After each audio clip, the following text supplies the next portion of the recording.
Hey, hello, hi, sorry, I'm here. I was noticing a thing right before I hit the scene change and I got focused on it. Sorry. Alright, I'm gonna put this over here. Nope, that's the wrong keyboard. There we go. My life is not a disaster. Shut up. Alright. Perfect. Hi! Hello!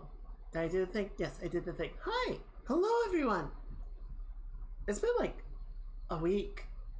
That's weird. That feels weird. But it's good to see you guys. It's good to see everyone. Hello, Artemis. Hello, Knight. Hello, Standing. Hello, Lurkers and Bond Watchers. I missed you guys. It's good to be back. It's good to be back. We're gonna be working on some art some more, but what's been going on? It's been a whole week. It's been a whole week. We get to catch up. Did everyone? I don't know. We had a heat wave, so it actually kind of worked out because my family has AC and I don't. So it was a little bit hotter there, but we mostly just hung out. We mostly just kind of chilled out and talked about stuff and watched a little bit of TV. We had a family dinner. It was a birthday celebration, so it was just very laid back. It was a nice way to spend the weekend. Honestly, it was very relaxing for me because we had already gotten on the highway. We were driving, the traffic sucked. And so we had been on the road for like 40 minutes. I realized I had forgotten my headset. So I had my computer, but I had no sound device. I had no microphone. So I couldn't really like use the computer to watch anything. So I used it to sketch a lot, and I was posting some of the sketches that I did, but I mostly just like didn't use the computer that much. And I'm not gonna lie, it was kind of nice. It was kind of nice to just unplug for a few days and not worry about stuff. Oh yeah, I fucking went on a bender for 48 hours. It was nuts. No pictures though. Trust. Back on Breath of the Wild. Oh, nice, nice. I actually opened up my Switch for the first time in apparently 2 years to play some Tears of the Kingdom while I was there. I did end up grabbing that.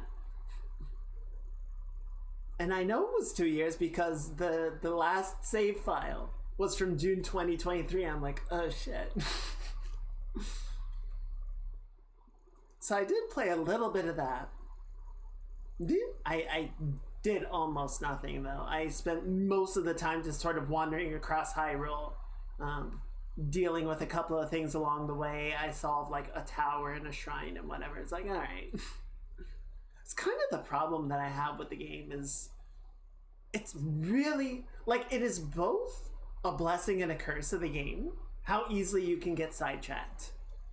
Like you can just kind of wander off and go on an adventure, but if you feel like, oh, I'm not getting anywhere, I really want to be doing stuff and focusing on progressing a thing, it's really easy, I find, to just kind of forget about it, just kind of get lost in the hills. I don't know. It kind of speaks to the quality of their world design, that it's that compelling to just kind of be like, oh, what's that? And just kind of go off in a direction. But it's also kind of distracting. Though that, on that subject, so I bought Dune Awakening because Coco has been playing it, and Boda has been playing it, and Mousy has been playing it, and I had seen a YouTuber describe it, sort of describe like a closed session that some people got access to, and just sort of explain the opening sort of spiel of the game. And I'm like, okay, hold on, this one sounds kind of cool. And it looks pretty cool. I'm just working on getting up to where I can fly an ornithopter. Hey, Mage. Happy Thursday. Are you out of touch? It's good to see ya. It's good to see ya. It's good to be back. Open games are good for that, can also be bad. Pretty much. I find, for me, open world games are really easy to get distracted.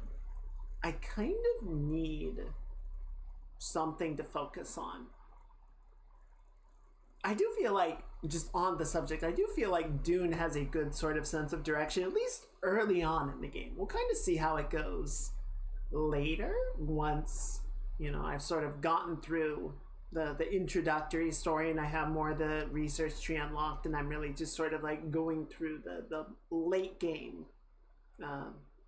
scavenging and crafting loot. For right now, I'm enjoying it. I will say, so the game is Zelda Dawn Kaiga stream when? Maybe 2027. So I wrote down a list of all of the games that I want to play. And I don't think it's possible that we're going to get to all of them this year. I think just between the two Horizon games probably taking a fair amount of time. There's a couple of game demos that came out during the Summer Game Fest that I would really like to play. So we're going to play those before we get to Horizon. And then, is that a wave, or are you raising your hand? Is there something you'd like to share with the class, Mage? I'm gonna be honest, guys. I'm gonna be honest with you. I kind of want to play Dune on Saturday. I kind of want to play that instead of one of the game demos.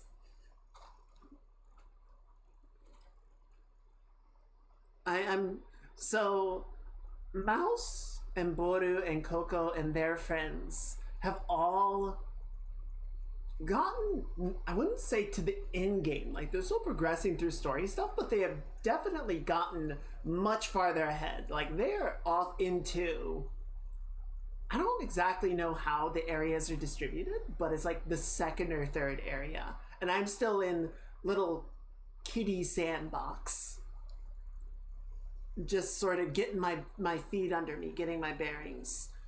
So I'm not racing, right? I'm not like at a dead sprint to catch up to them, but I am trying to get to a point where I'm in the same area and we can meet up and do stuff together.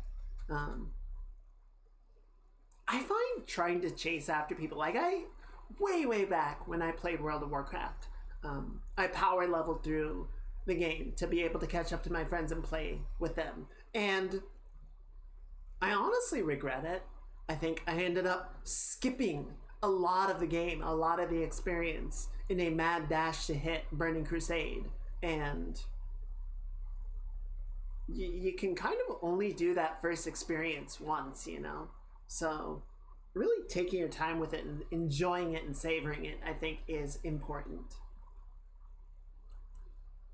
Okay, if you guys are okay with it, maybe we might play a few hours of Dune. We're still going to do the mixed stream setup, right? So we'll play a few hours of Dune and then we'll work on art. But I don't know. I'm kind of, I honestly just want to play it. Have I played Rust? No, I have not. Normally, survival crafting games are not my jam. I don't really enjoy them that much. Some of it is that issue of aimlessness. Some of it is just kind of the pressure of just always, hoarding materials and making sure that I'm topped up on resources and everything. But I don't know. I think just because it's Dune has me more interested in this one than I'm normally in. Are you aware of what PvP trap bases are? No, I am not. What is that?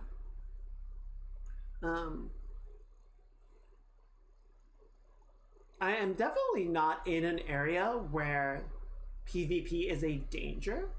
Essentially, holy shit. Lakota! Thank you for the 3 years. Holy shit.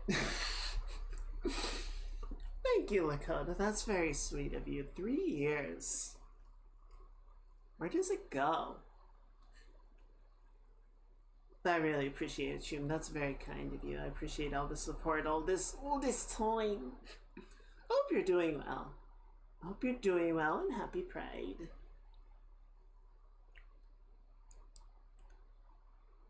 So, my understanding of how it works is throughout much of the area, PvP, throughout much of the game, PvP in Dune is very limited. There might be a couple of places that you can, but for the most part, it's PvE. And my understanding is essentially if a base gets abandoned for too long, it runs out of power, the desert will reclaim it and it can be scavenged.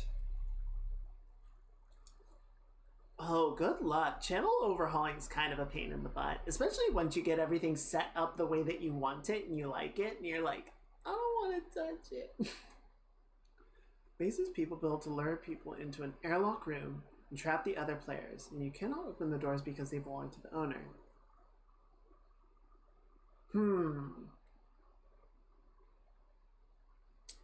Good to know. I will keep an eye on that because that sounds very rude.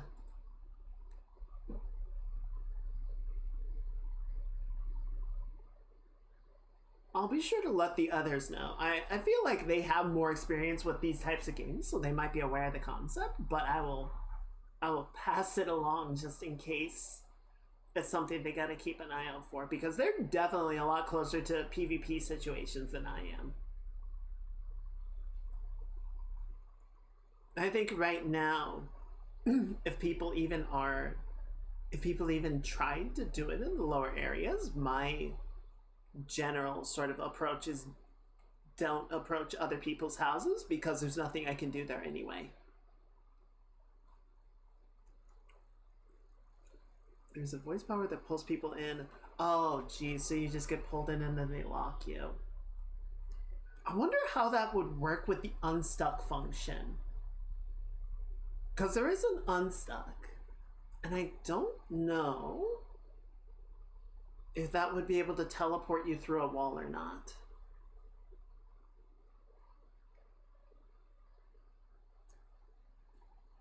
I don't know. It's definitely worth trying. Preferably in a safe environment like your own house first, right? Just unstuck. See if it'll teleport you outside.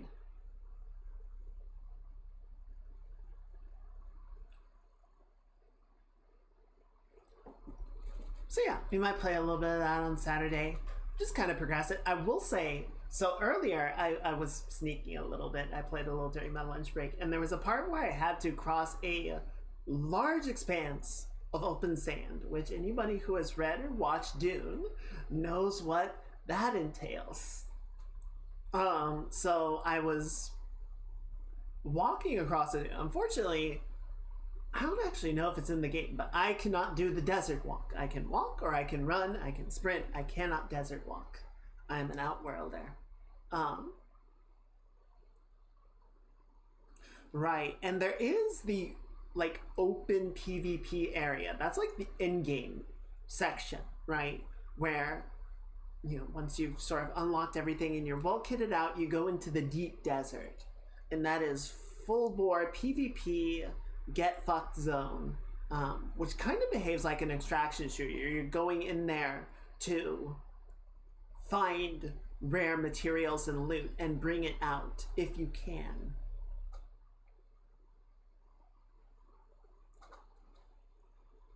So I'm crossing this desert. I'm going kind of slowly to keep my vibrations low, right? And I hear a rumbling in the distance, and there's this meter at the sort of bottom of your screen that shows you how bad your vibrations are. And the meter starts turning red and shaking, and I'm just like, sprint it, and I'm just going as fast as I can and barely make it to the cliff before a sandworm like charges through behind me. I'm like, okay, that's fine. Let me just clamber up this rock and piss my still suit. That's what it's for. The still suit is for pissing.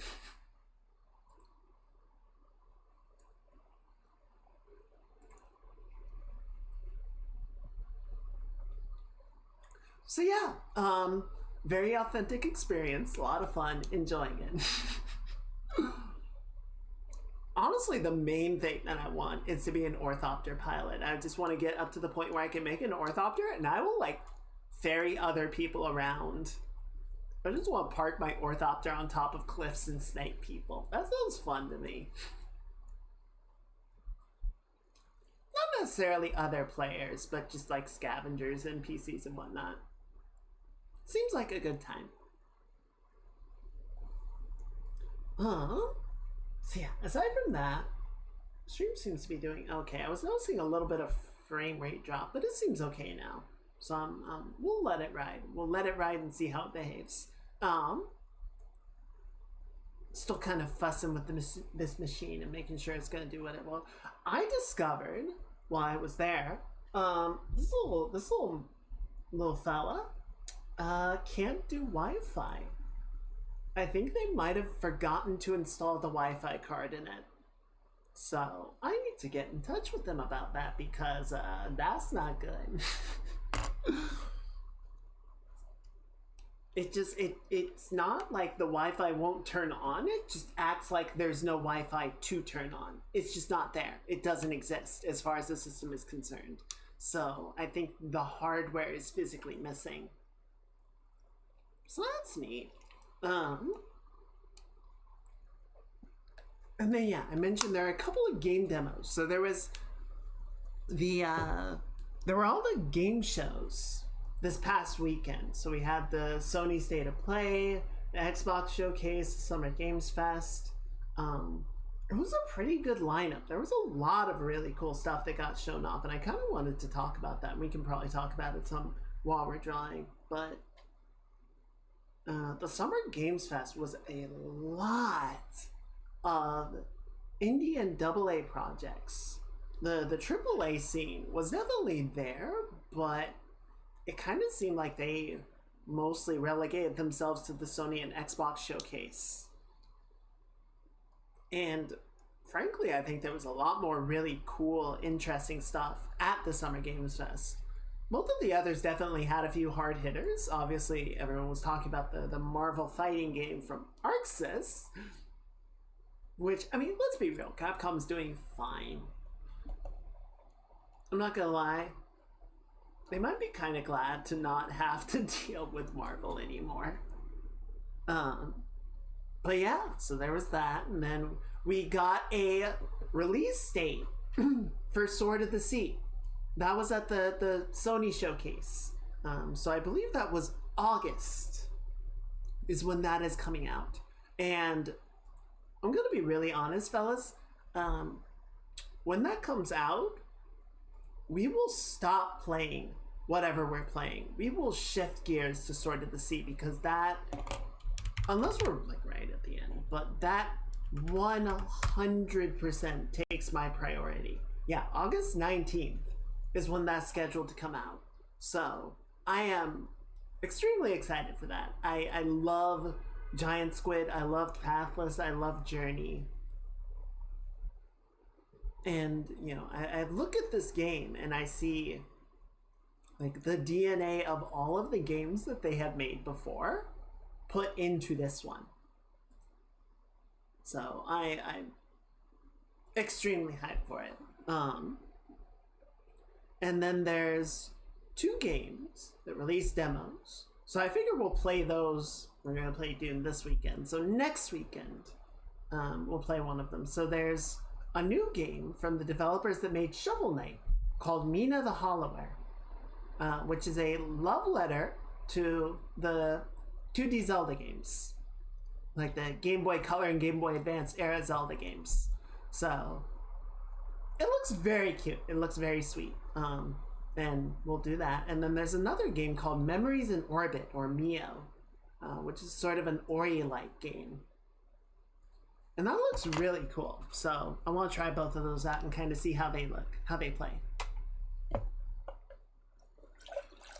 So yeah, the demo block, which kind of self-destructed,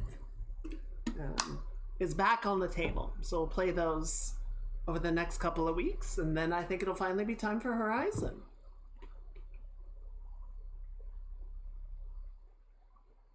Sorry, I'm just having a bit of tea.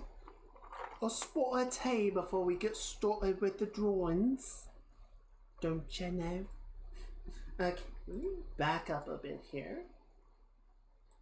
That should be good. How's that look? Why not bother set up those positioning macros if I don't use them? I'm stubborn like that. What can I say? Alright, there we go. This thing, I'm just going to bring up the tablet. There you go. Alright, cool. So yeah, some exciting stuff. Honestly, it was honestly very nice to just kind of not focus on much, right? To just kind of relax and chat with the family, do some drawing, did a lot of reading. I finished up a book, started another one. But yeah, I wasn't too focused on like, oh, let me grab the reference as well. And then yesterday, so we drove back on Tuesday. And then I also took yesterday off because I didn't want to drive back and, you know, immediately go back to work. So yesterday was kind of like, I just ended up doing not a lot of anything. I bought Dune at the end of the day. So, you know, just kind of had a little taste of it before bedtime. But most of the day, I just kind of lazed around and didn't do a lot of anything. Which I kind of feel is like what I needed to do. It was just sort of a decompression, you know? Especially since I came back to work today and it was just like, all right, back in it. Just straight back to the grind.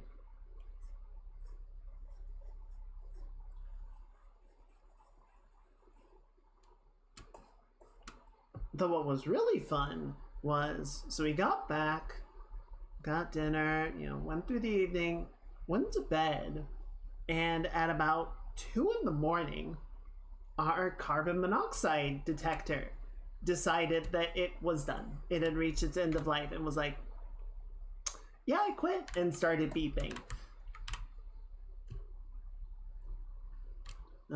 Thankfully, it was not a carbon monoxide warning. It was just the detector. So they last about, it says about 5 to 7 years. And then it's time to replace them. Like it's not a battery issue. The sensor is just expired and you need a new one. But you know, we had to look it up and make sure that it was that. And then it was like, okay, yeah, so just not a fun welcome home present, right?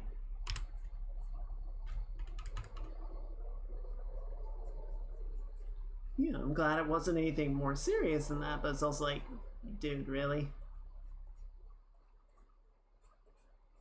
You have to wait until 2 in the fucking morning to do it. Whatever.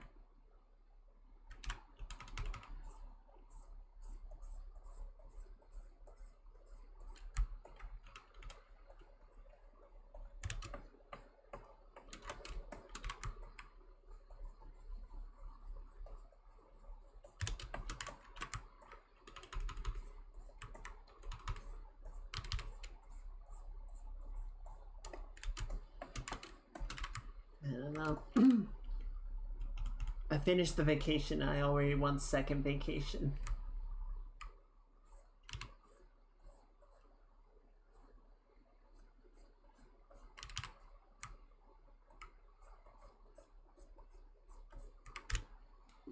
Good.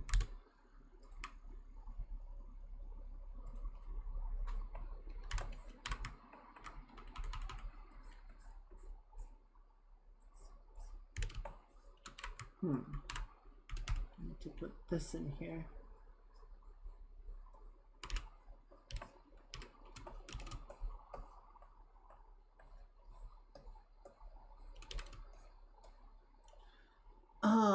okay, before we spend a bunch of time refining the gun, we've got this whole lower area that hasn't been worked on at all, so I want to go give that some attention. Welcome back, Artemis.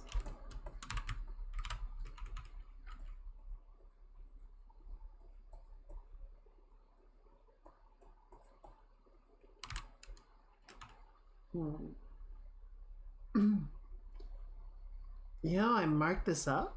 Like, I sketched out some pouches and shit, and I didn't really think about what was gonna go in them.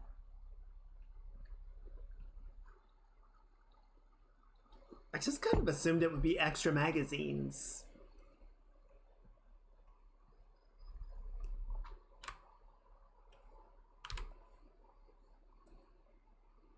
Yeah, things and stuff.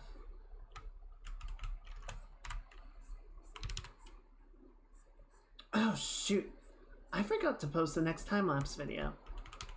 I'm trying to post all of them. I'm trying to get up to it, and I've discovered there are a couple even from last year that I never got around to because of the whole production value thing. Tools, mags, first aid, exactly. Things and stuff.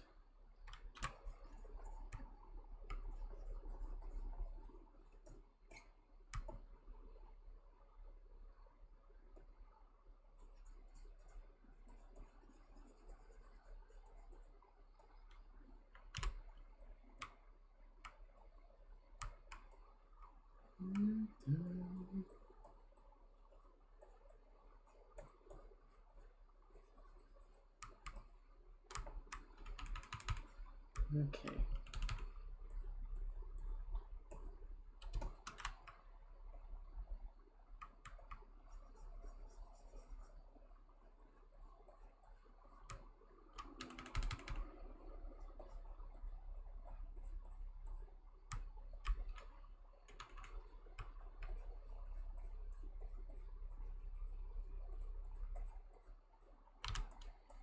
There we go.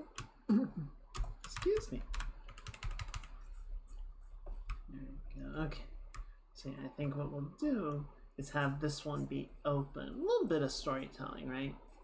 And sort of open like that.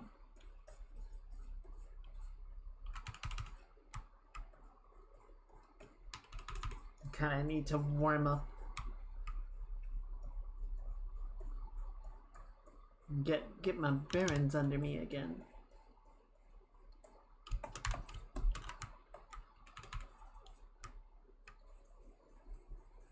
There we go.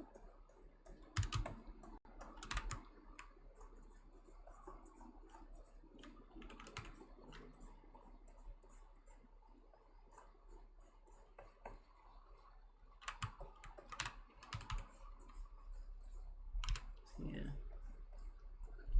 The good news is I don't think we are for want of things to do on stream. I think we have more and then some as far as stuff to do over the summer is concerned. We've got this commission to finish up, and then we got one more drawing that I want to do for this month. Am I falling off screen? I'm falling off screen. Hang on. There you go. So I got one more drawing I want to do for this month, and then there's another drawing that I want to work on. After that, we still have the other VTuber drawings that I want to do. So there's no shortage of artwork. We gotta get back to working on the game, which will probably be a next month type of deal.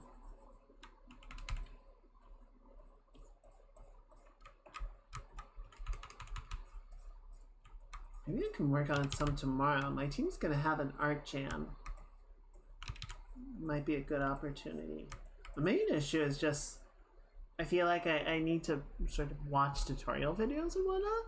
And, you know, since we're all sitting on Discord together talking about stuff, it's kind of difficult / rude to do that, you know?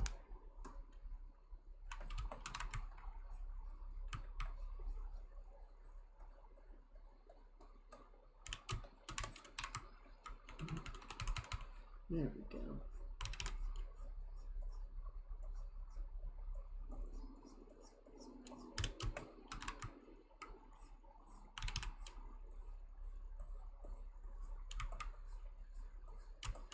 So I'm going to be able to use this because Twitch wasn't letting me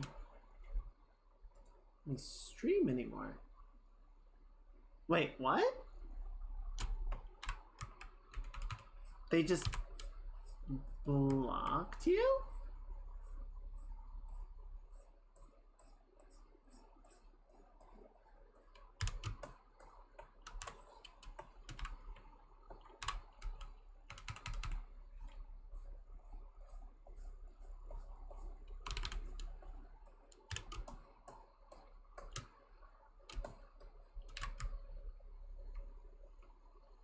Then band just wouldn't let me see.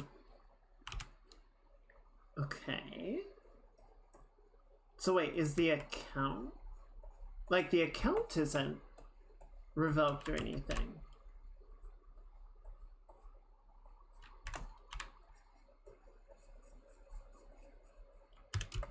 No issues with the status?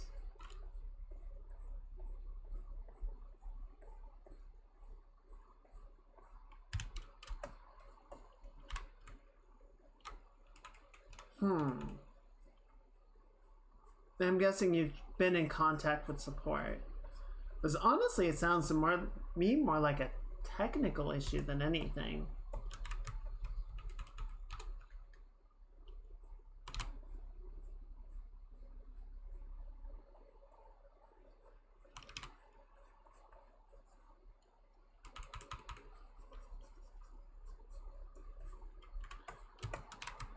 Yeah, I suppose there's always YouTube. It's not ideal, but at least, you know, while you're getting things figured out, it's an option.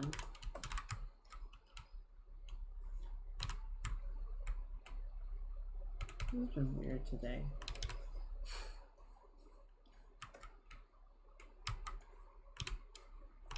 Putting it kindly.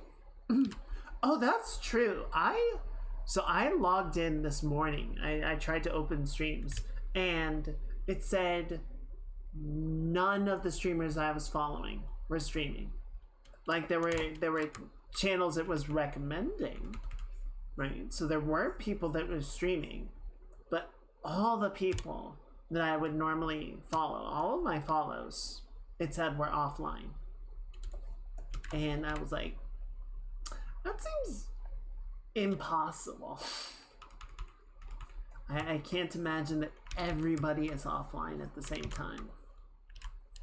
That's not how it works. We don't do that here.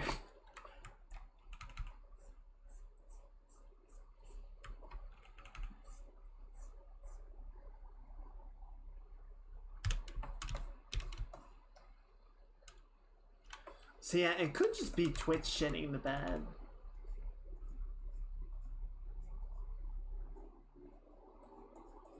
And then does it like say anything? Any sort of error, invalidation.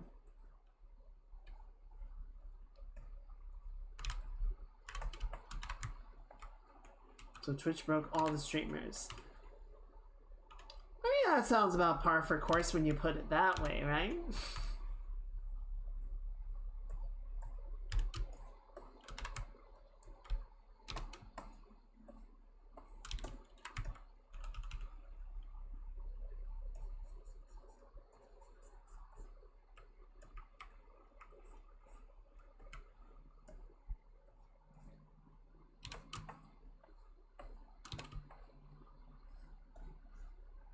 Yeah, I would just see what they say.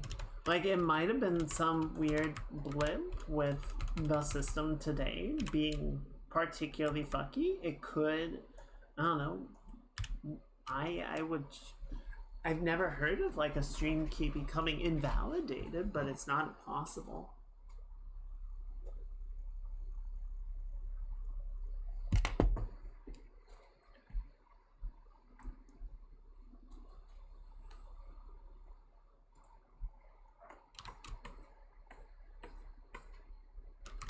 Okay, that's a lever, right?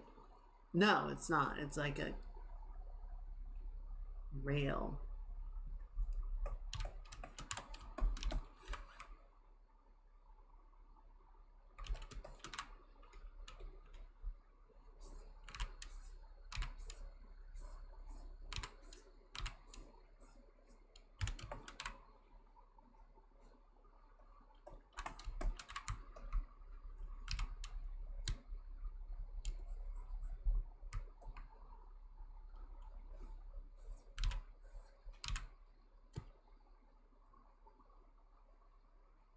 Whispers all inside.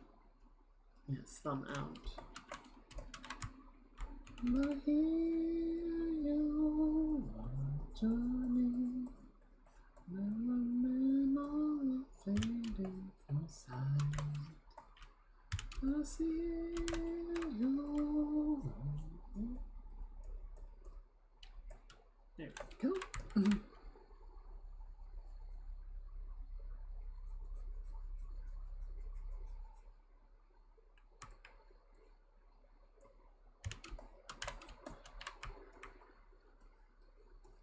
I don't know, the whole situation seems weird to me. If it doesn't come back on its own, I think it's definitely worth reaching out to them and figuring out what the hell happened.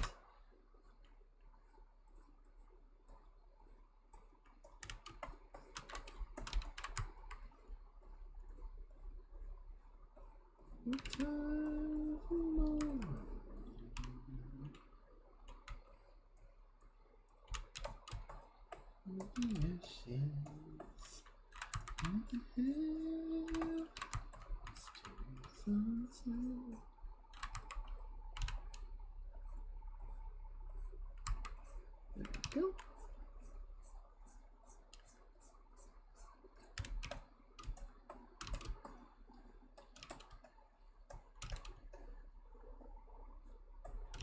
The sun will shine again.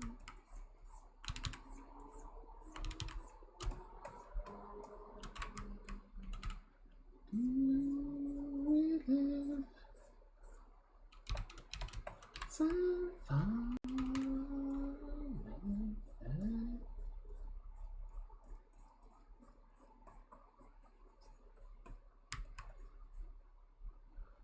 Thank you, autosave.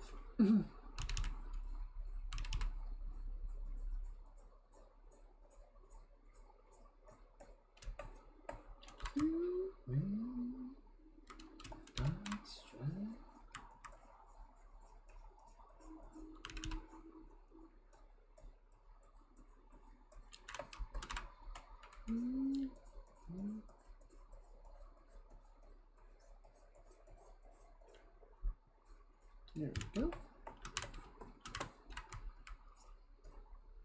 This should be resolved now, but they won't tell me what it was. Well, that kind of checks out. Especially if it was some internal thing. They're probably not gonna divulge what it was unless they absolutely have to. But it could have just, I don't know. It sounds like there's just some kind of shit the bed today. I suppose, to be fair, that does happen.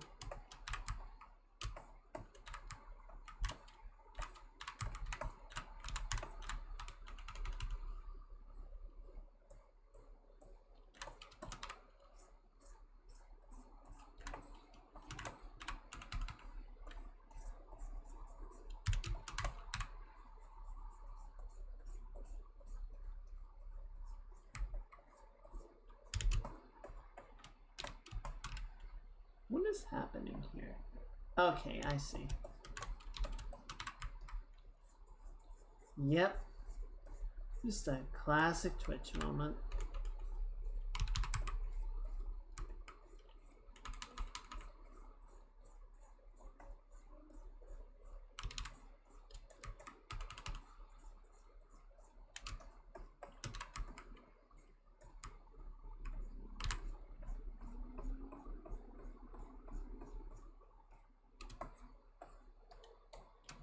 Okay, let's starting to sort of make sense. It's getting there.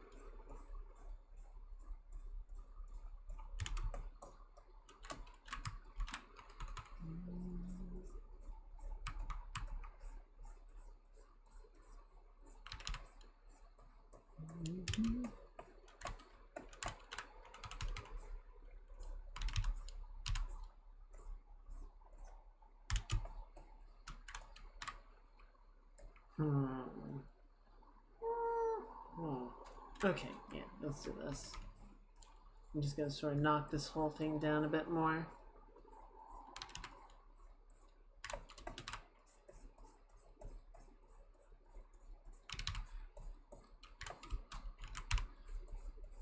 I was sort of thinking to myself yesterday, because like I said, I didn't really do a lot yesterday. I just kind of lazed around, checked Discord, watched some streamers and whatnot, and did some drawing.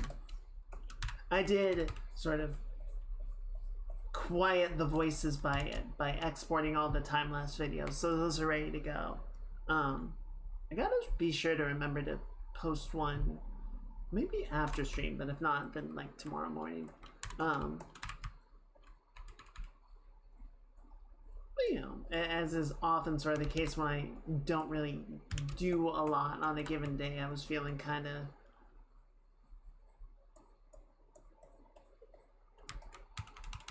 self-flagellating about it. I was thinking to myself, it's like, okay, well, what did I want to do? Right? Like, what did I want to accomplish yesterday that I didn't? It's like, I don't know. I went and I did a bit of grocery shopping. Kind of put stuff away from the trip. Like, there wasn't really a thing that I was meaning to do and I didn't. I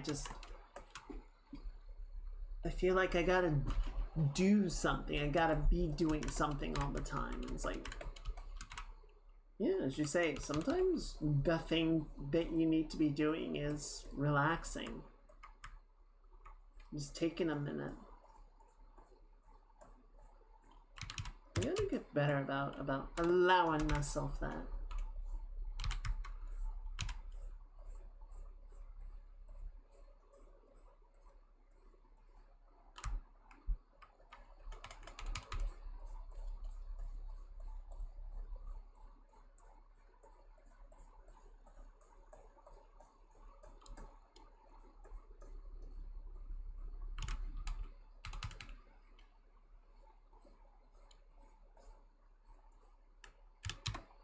There we go. Starting to be a bit better.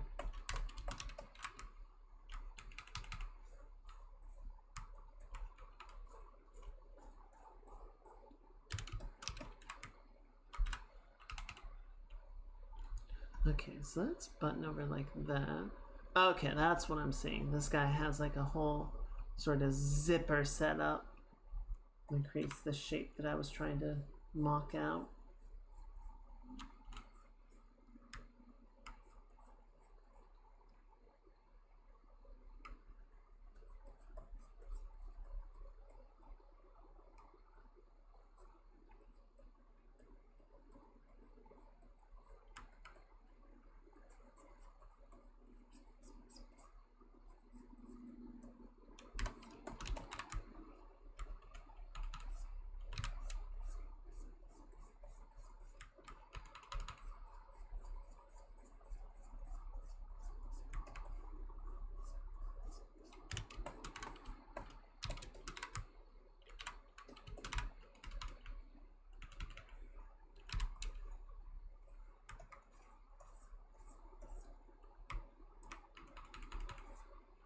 Okay, now it's starting to make a little bit more sense. There is a spot on this monitor that squeaks when I draw on it, and it's driving me nuts. I don't know why it's doing that. I don't like it.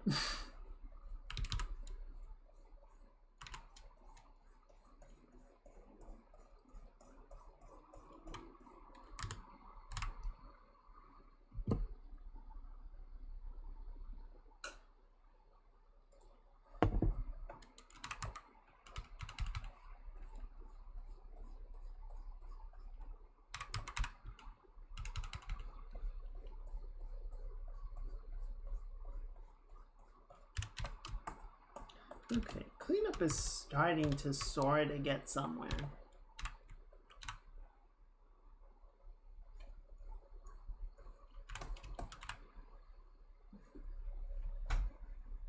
Okay, good. What drawing pad? So I use a Huion. Oh, what's this one? It's a Canvas, which is one of their tablet monitors. They don't, unfortunately, they don't make the model of Canvas that I use now. But they have other models. I've had a pretty good experience with Canvas, or with Huion.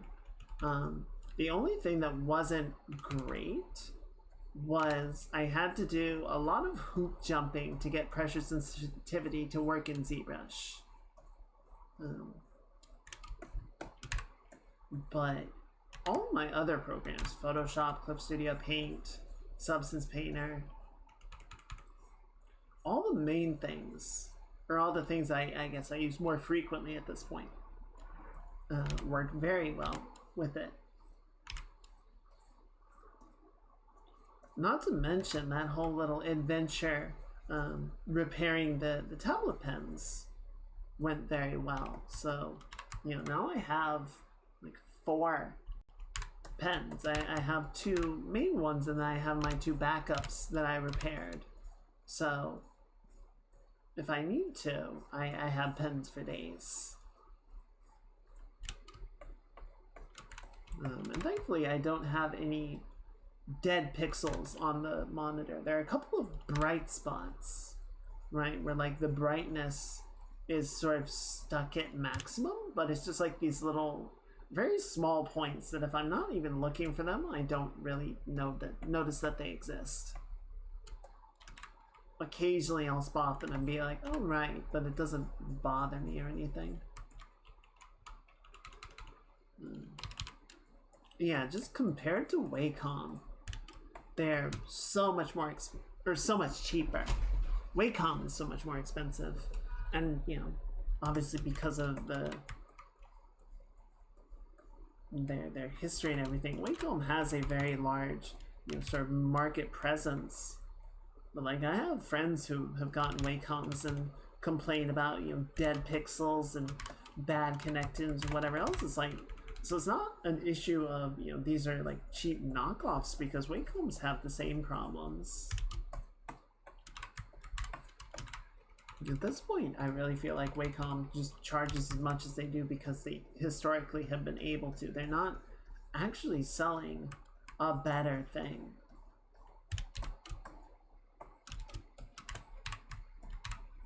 I suppose there goes any chance of a sponsorship there, but that's okay.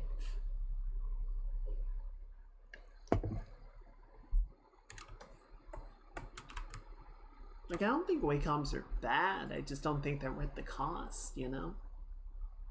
They're very expensive.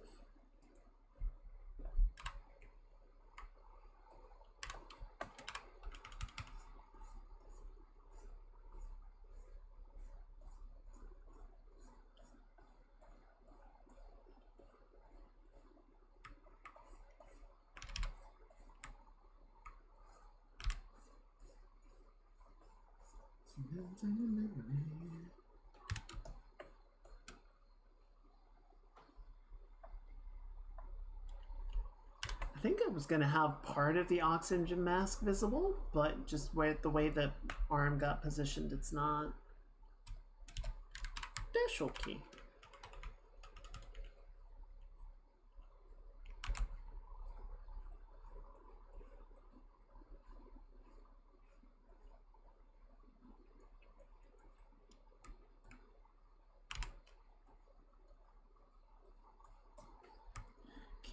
Turn back.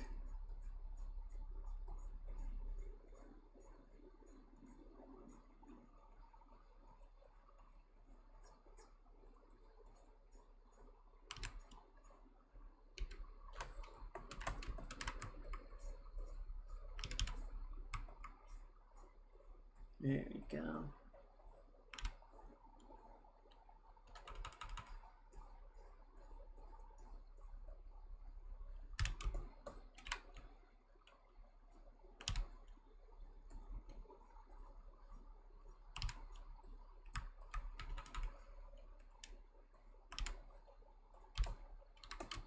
Alright, that's an okay start.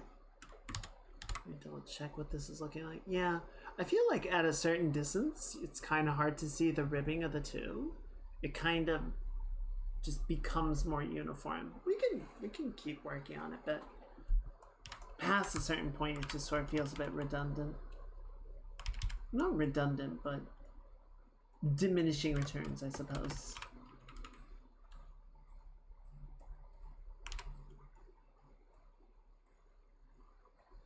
I'm going to turn this off for 1 second because I want to grab this highlight color and just run it right along there. Hope.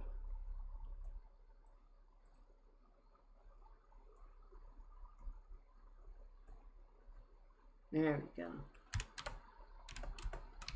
I'll give it. Yeah, this is one of Maury's songs. I have the song in Beat Saber. I quite enjoy it. It's a very good song. Very fun.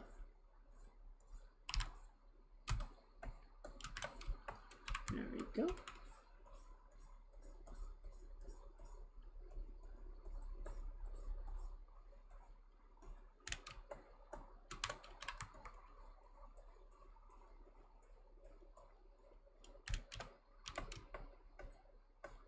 There we go.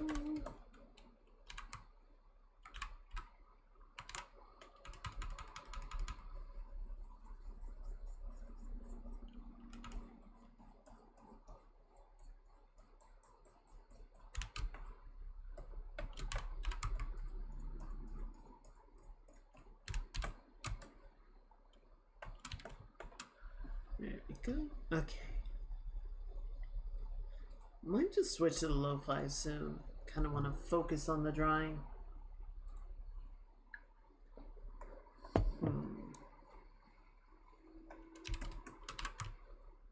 feel almost out of practice. I've been away too long.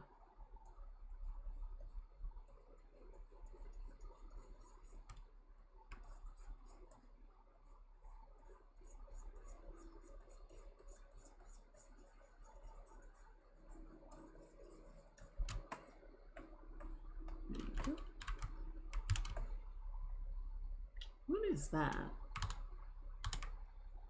What is that? Is it supposed to be a tab?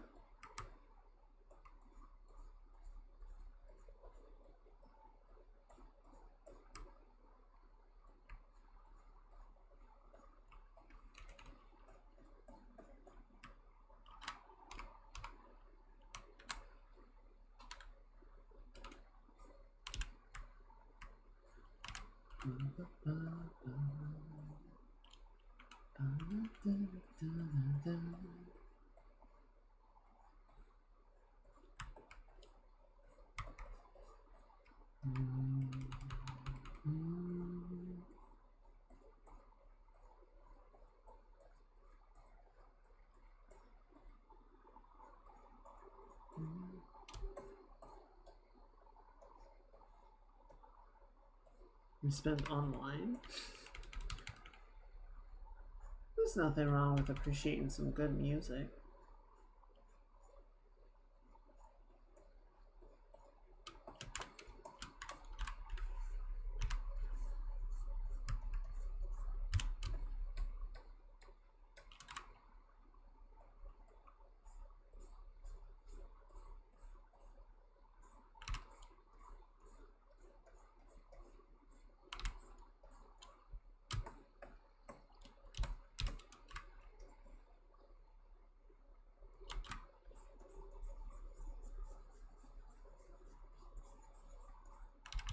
Oh, it's different because of the gradient.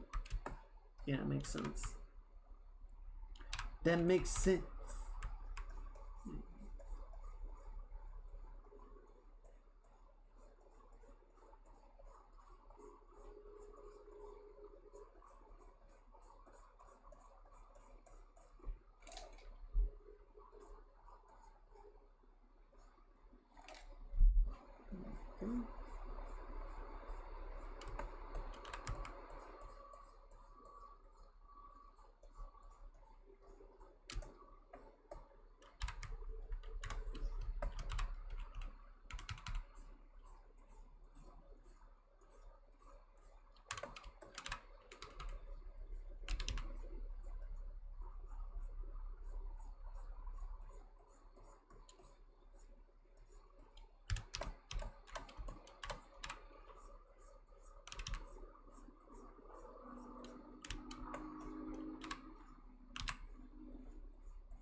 There we go.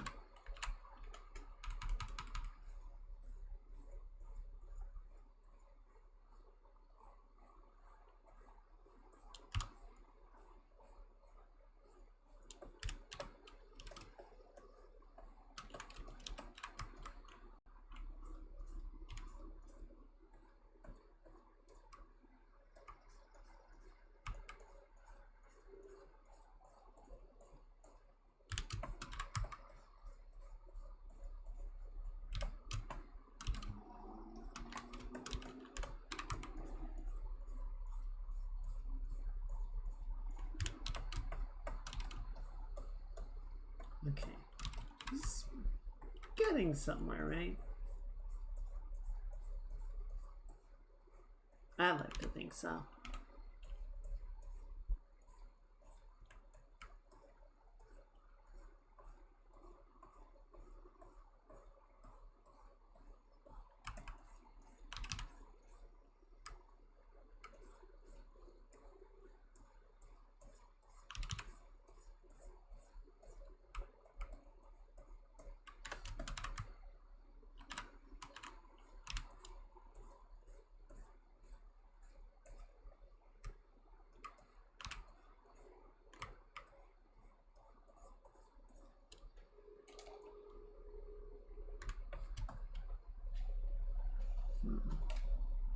It's not picking up.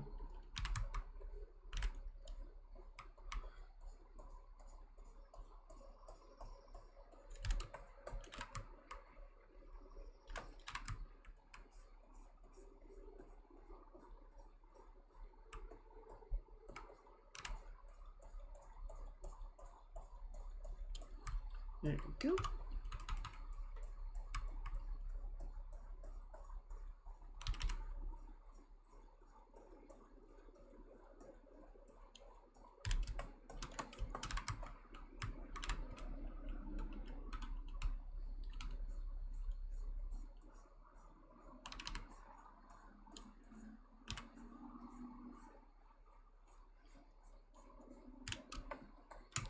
Yes, I didn't watch a lot from the various showcases over the weekend. Just because, like I said, I didn't have my headphones, so I couldn't listen to anything. I guess I could have watched it on my phone, but I just kind of figured I would catch up with it afterwards, which I've kind of done a little bit. A couple of things that particularly struck my fancy that I followed up on.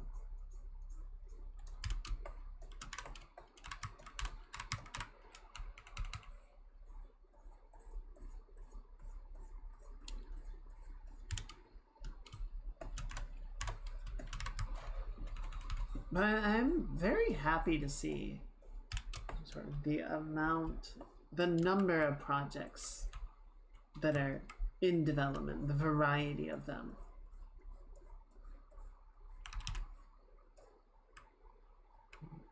Hey, Sonic. Good to see you. Happy Thursday. Hope you're having a good week. Ready for the weekend.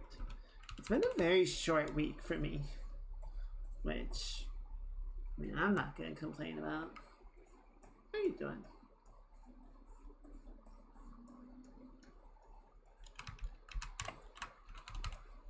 There you go.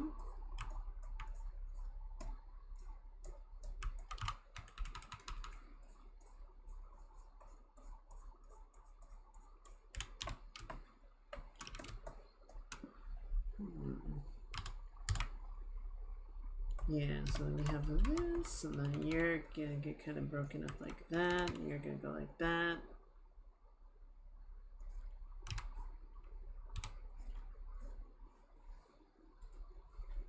Gotcha, gotcha. Well, hope you find something good.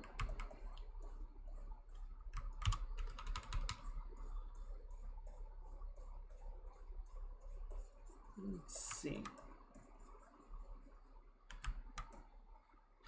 It caught my eye, but since it's nice to see small devs popping out and trying now, the AAA studios are failing.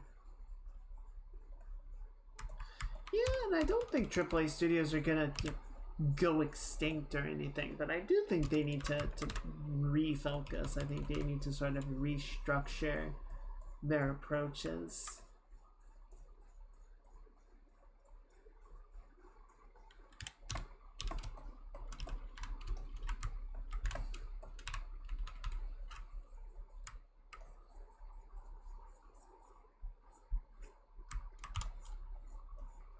There was definitely some stuff that I got very excited about.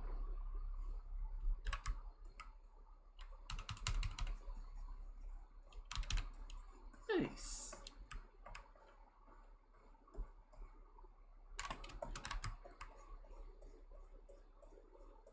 Dang it, I would need to go through the list. Ba ba ba ba. 11. Can you just give me the entire list? Let's see what's next. IGN. That'll work.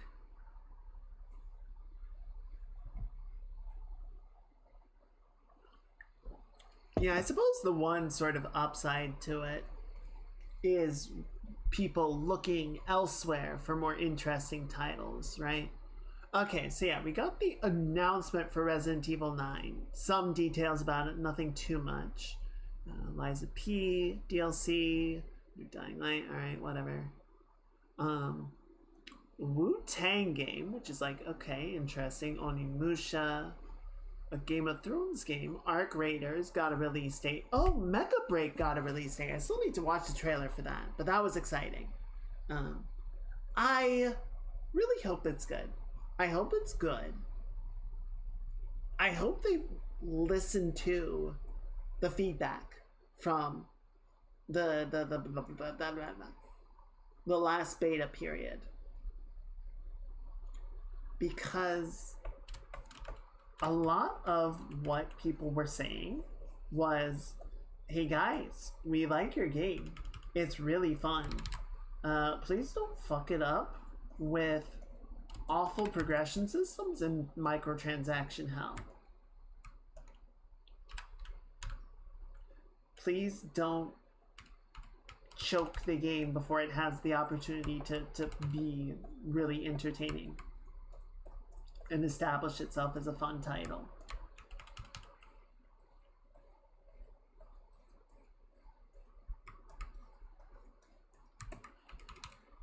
Yeah, there were a few things that was just like, okay, this is just not balanced. Well, that's fine. That's understandable. These things happen. You know, they can work on that. But there was some stuff that was like, fellas, if this is how you're planning to like take the game into launch, you're gonna have a hard time making that work. People are not gonna jive with that. Right, and yeah, they always say they listen and they're taking feedback into consideration, or you know, responding to the play, blah blah blah blah blah blah blah blah. We'll see what actually comes of all of it, right? We'll see if anything actually manifests.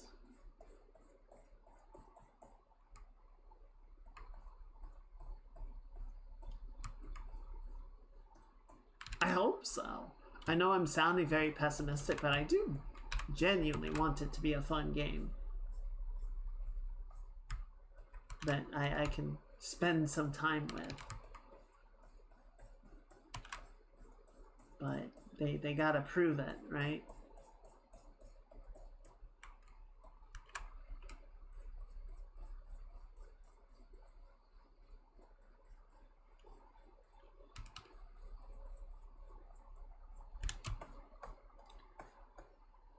One thing that I think we've been seeing a fair amount of success with, that I'm very glad for, especially right now, right, is the $40 and $50 games, right? People saying, you know, hey, here's Helldivers 2, here's Dune. You know, it's not a AAA game. It's not going to provide, you know, it's not sort of built around providing this like ultra fidelity 120-hour experience, though I've definitely got more than 120 hours out of Helldivers. You know, it is a fun, moderately scaled game for a moderate price. You know, it's not free to play, so it's not bloated with microtransactions, which does require upfront payment. Which, you know, I get it. Not everybody is going to jive with that, but I feel like we're getting enough examples of, you know, what you get for $40 being good, that hopefully more people are sort of warming up to, yeah, I'll pay $40 for that. I can work with that. And then more studios kind of say, oh, we can make money with that kind of model. We don't need to do microtransaction hell. And we don't need to make it $80, $90. Ubisoft Game Tester, what they decide to listen to is normally not what needs fixing. Then they ruin the good. As a game tester. Yeah, I would like to say Ubisoft is sort of a special case. I don't know. It is hard, right?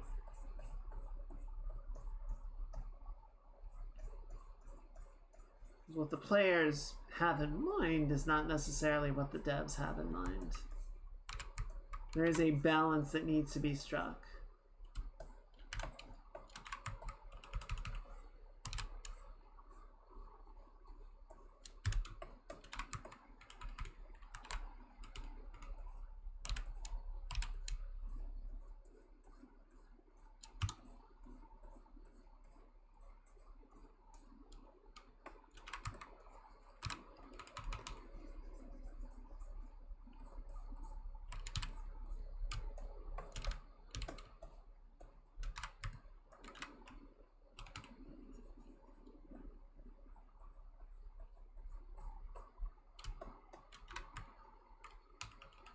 This is looking very rough.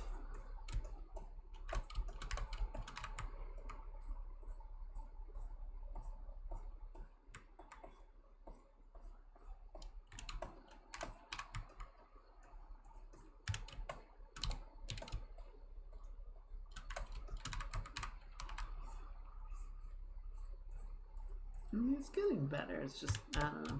Still needs a lot of cleaning up.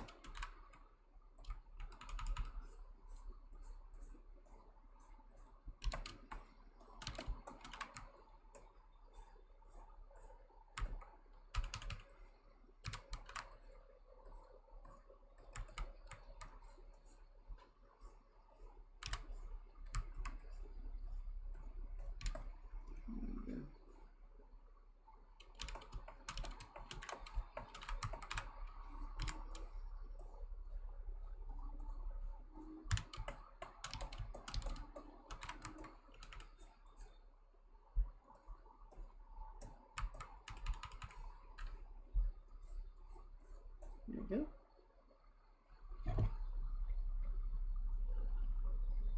Most likely this was good during testing. This weird shit didn't have us test it and release a different game. Okay.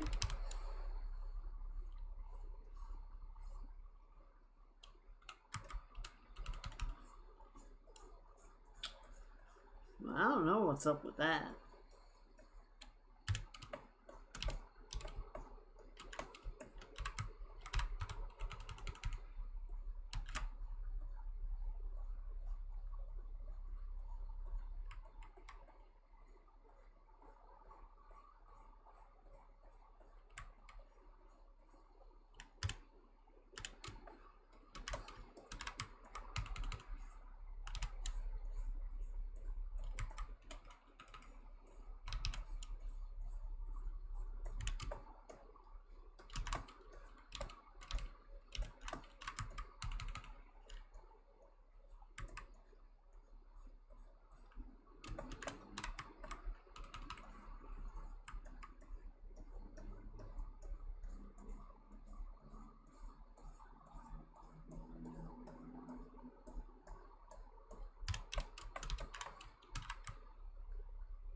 Okay.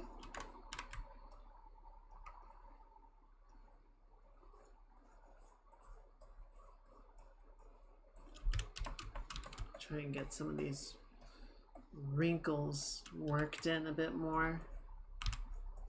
Build out a bit more of the not the architecture of the sleeve, but like the forms of it.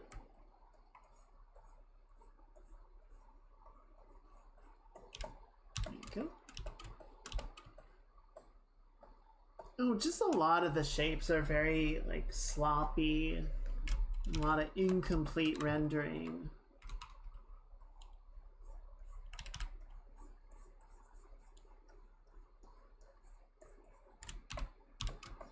Still a lot to do on this one. Not to mention like all the work down around the waistline. Still got a lot of the gun that isn't done. We got secondary rendering.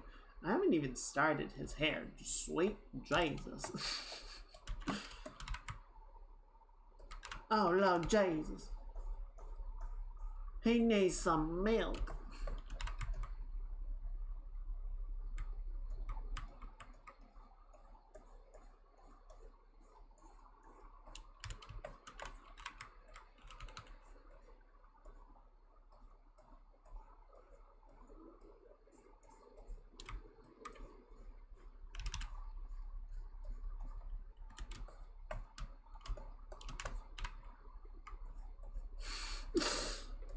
No, I haven't even started it.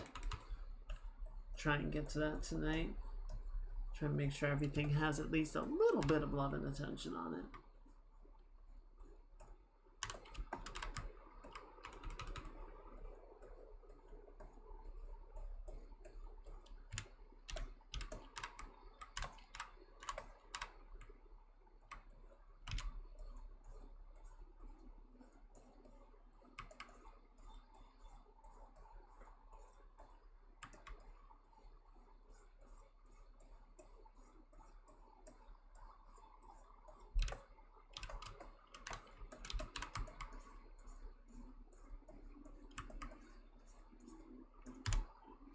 I don't think this is quite what I want to do with it. Let's take a second look. Yeah. Okay. It's not bad. I wonder if I'm just kind of digging it in a little bit too hard. Yeah, I think just softening him up a little bit, making it a bit larger. And like right here, maybe just sort of blending it so it's not, you know, a hard edge to it. Just kind of letting it roll more naturally into the shape. Like right here, you know, where it's really like creasing in tighter, you can sort of hold a harder contrast, especially right in this pit here. But on that one, we can really soften it up. Right here, we can sort of roll it around. There you go.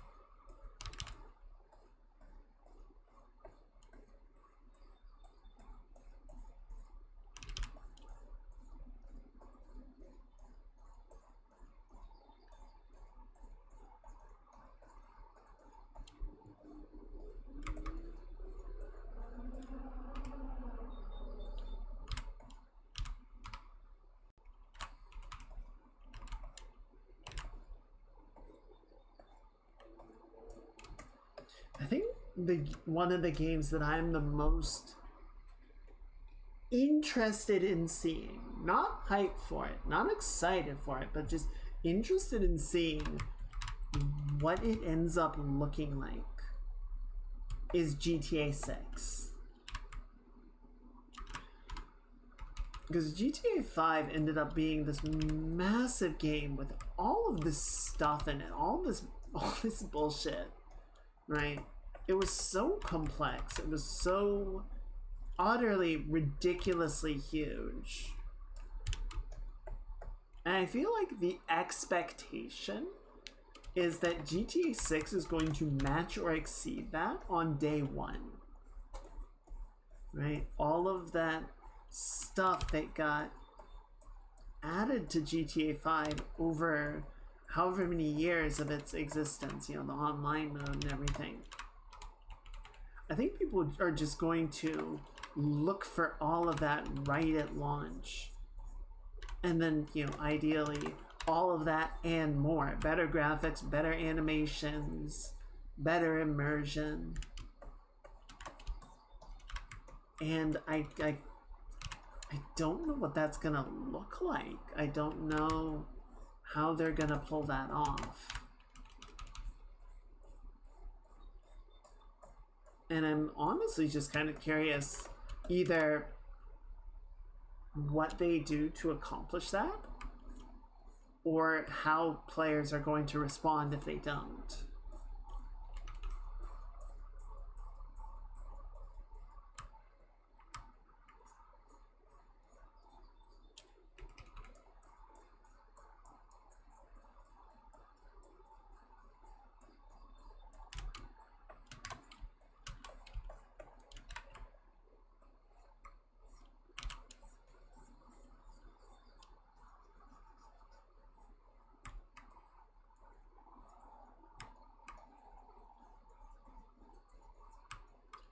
This is gonna sound overly mean, but I kind of hope that they... I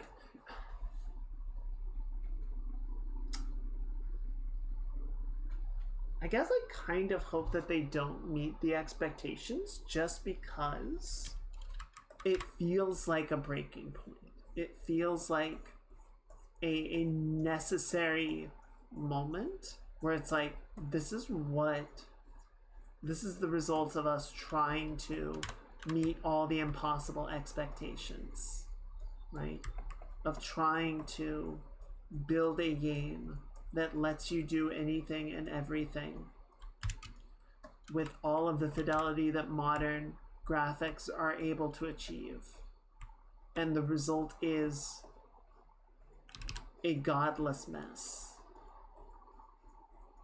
Or not even necessarily a bad game, but I feel like I just don't see it meeting expectations. And I feel like it's going to need to be a moment where developers need to sort of recalibrate what their projects are capable of being, and players need to recalibrate what their expectations are.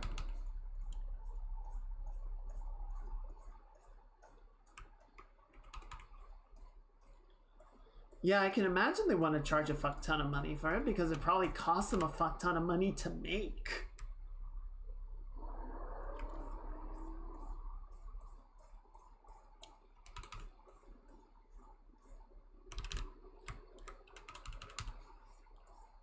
That goose better start fucking laying.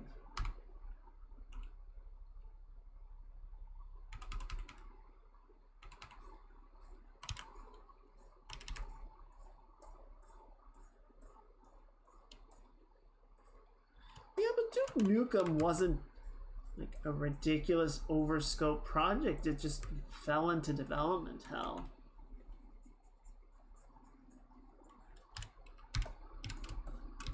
I don't think there was sort of a shared lesson for both, the game developer, the game industry, and the gaming community. It was just kind of a, there was definitely a lesson about mismanagement, but it wasn't like, oh, you know, this game flew too close to the sun, it tried to be too much, it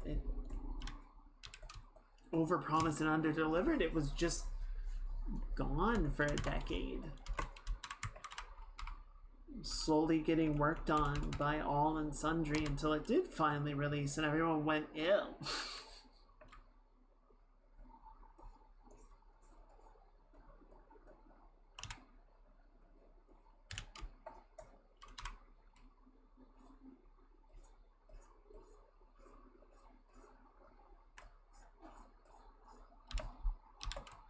Okay, that's feeling better. I still don't love the folds, but we can leave them there while we work on other areas. We can pretend that it works, that it looks good.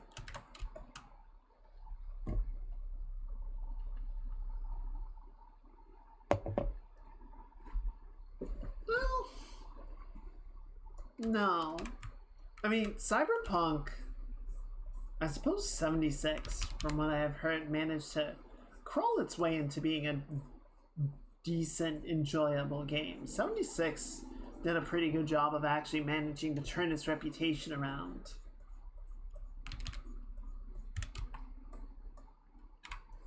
You know, through steady iteration and improvement and adding content and refining and responding to feedback. You know, it got there after a while.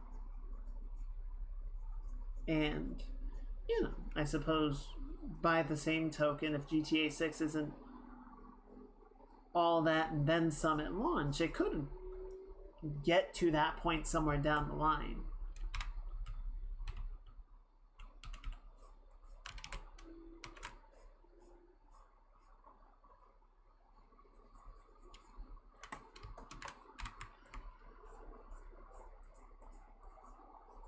I suppose Cyberpunk would have, should have been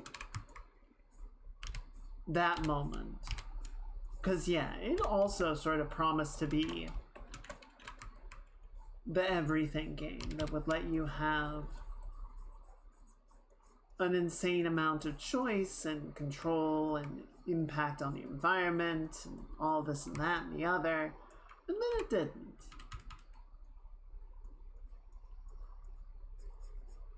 And people should have gone, oh, huh.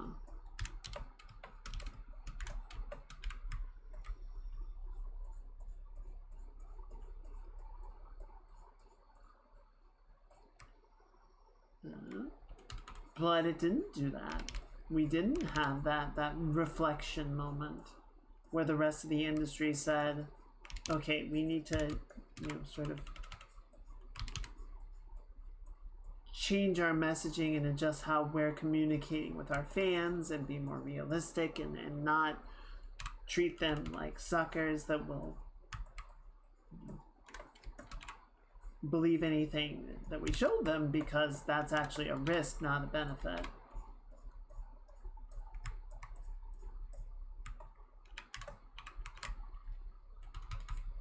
It should have been then, but it wasn't. I suppose by that token, the likelihood of GTA 6, assuming that it doesn't, you know, manage to land and meet expectations, probably won't be either.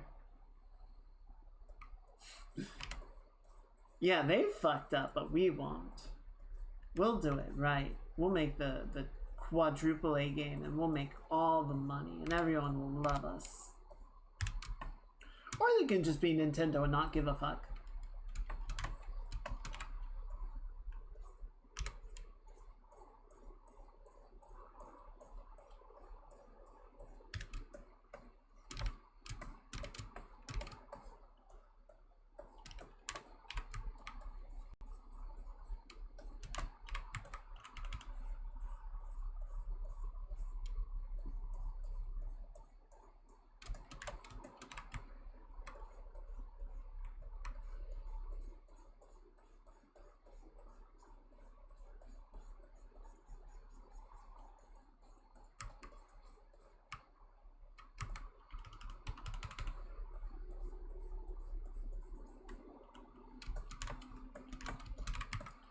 Nintendo hates Xbox and Play.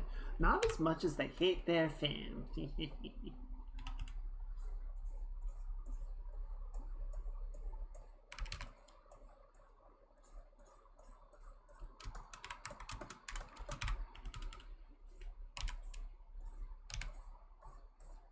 How do you mean?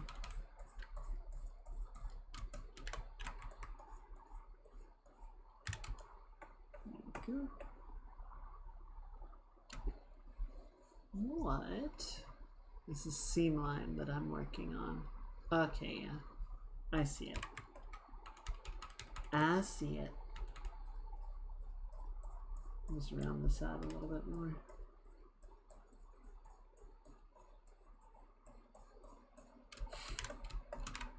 Also, for anyone that was curious, the fact that I managed to not touch my Switch for almost 2 years is like, yeah, I'm not getting a Switch. I don't think it's worth it for me.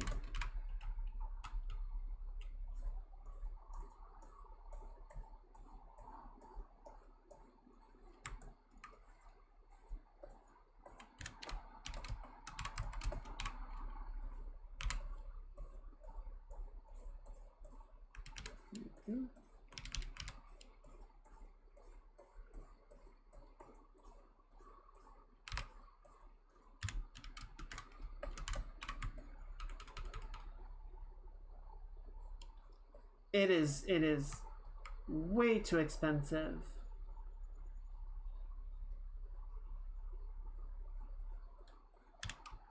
Yeah, I feel like that's just kind of the main thing for me. Like, I don't mind. We'll pour some more tea. Thank you for the reminder. I don't know, like, the hardware itself is probably fine, and some of the games they have lined up seem pretty neat, but I just... Yeah, it's for how much that costs and how much I know I would use it or not use it. No. I can't justify it.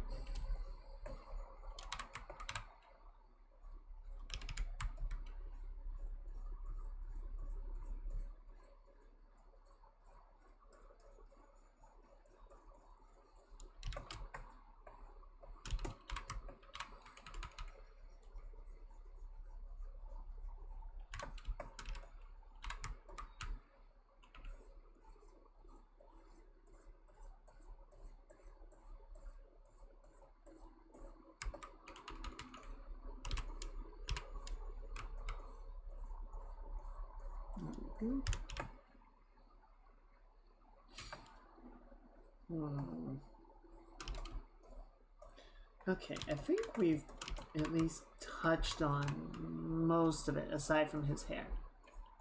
We should probably go work on that part next. I'm just gonna sort of fill out this little section of the pants.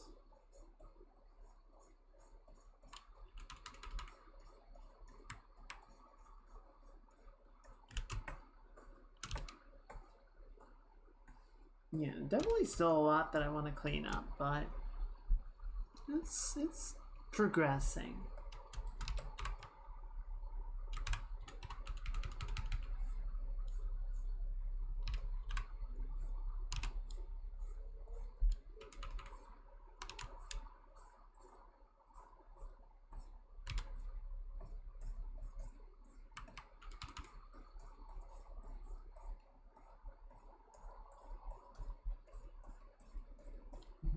The goal, if we can, is to finish it Saturday. I think we're doing pretty well for that, but we'll have to see.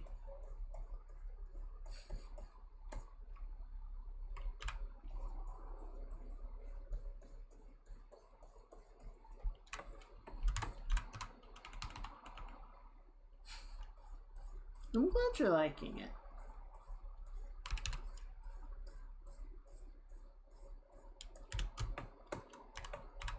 Frankly, I kind of feel like we're still in a lot of the sort of initial cleanup phase. I feel like we haven't quite gotten to a point where we're filling out a lot of like finer details.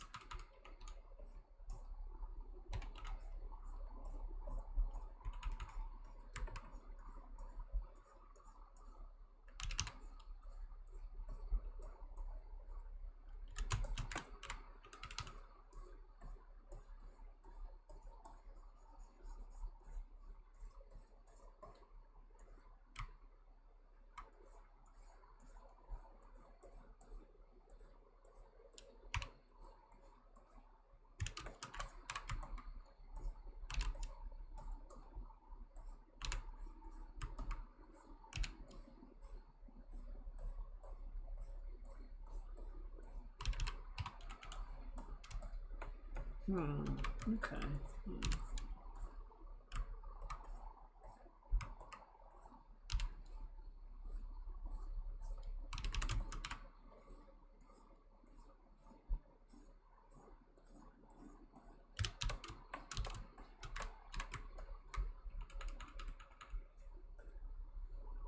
Okay. We recede the hairline just a little bit back here. A little bit more of a widow's peak.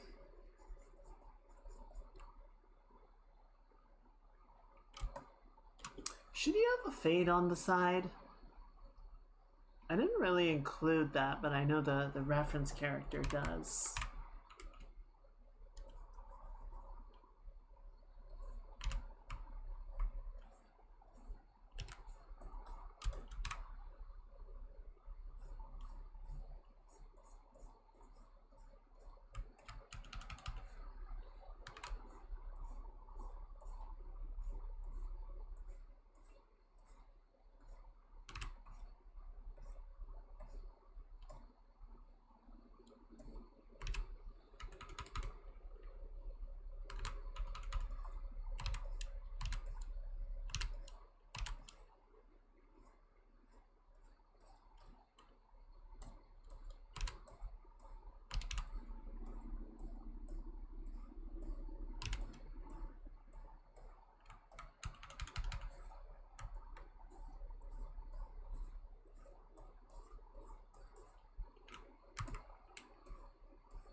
It's a bit better.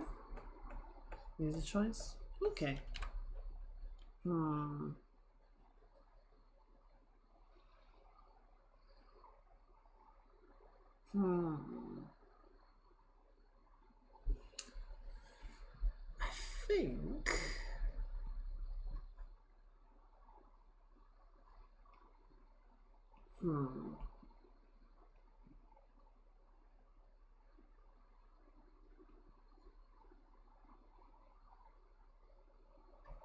I think I think we can try. Let's try leaving it unfaded. We'll sort of have like a gradation, right? It's like the shorter hairs closer to the back are darker, and then they can sort of fade a little bit as it gets towards the lighter hair, but it's not going to be like a hard cut. See how that looks.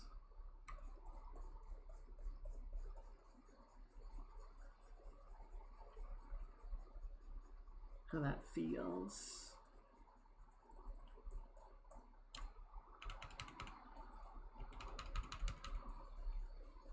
There we go.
A darker tone for a few parts in the back, right? Give it some layering.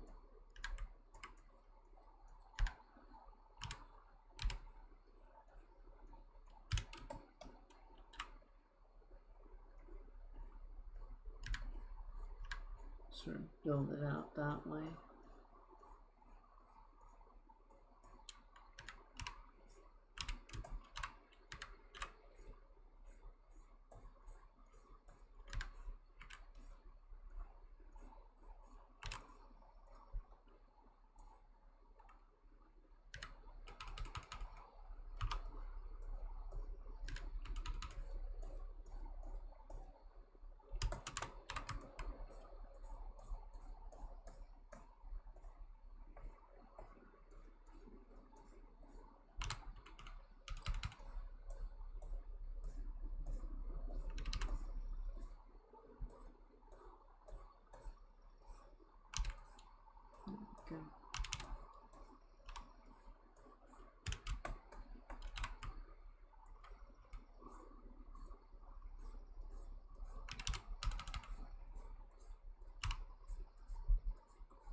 I don't remember if I brought this up, but you know, I've been talking a little bit off and on about sort of the concept of first draft writing, right? And sort of having like rough ideas that you put down on paper just to sort of get it out and sort of experiment with it, see how it's feeling, do interest and develop it from there, right? But you just have that first draft that's just kind of like, here's the idea vomit, and it's good enough for now. It's good enough to sort of build off of. So in Star Wars, yep, here we are. Switch, stop crashing, never.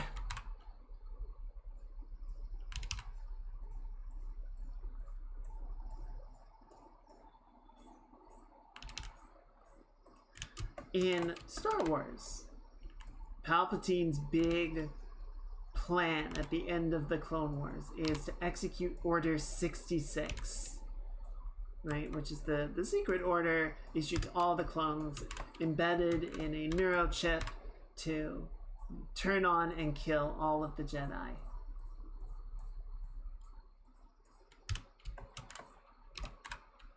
And they probably picked Order 66 because it sounds like 666, which is the evil number, and it's so bad, and Palpatine's a bad guy, and so he would use, evil numbers, even though there's no reason that anybody in the Star Wars universe would know anything about 666, but it's fine. It's fine. It sounds evil to the audience, and that's what's important.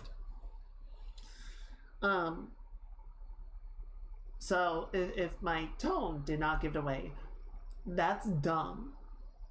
And it feels like first draft writing. It feels like they just needed a number and they were like, that'll work. And then they just kind of never changed it.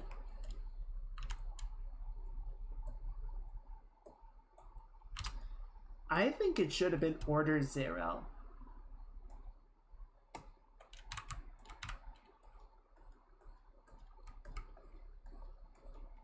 My initial thought was Order 1. But my reasoning for Order 0 is part of the order could be, if anybody asks you what is your first directive, start at 1, right? Because that would make sense to most people. They wouldn't really like look at that or question it or be like, or expect there to be a 0. So then secretly superseding or preceding their first order is the order to hunt down and exterminate the Jedi when the time comes.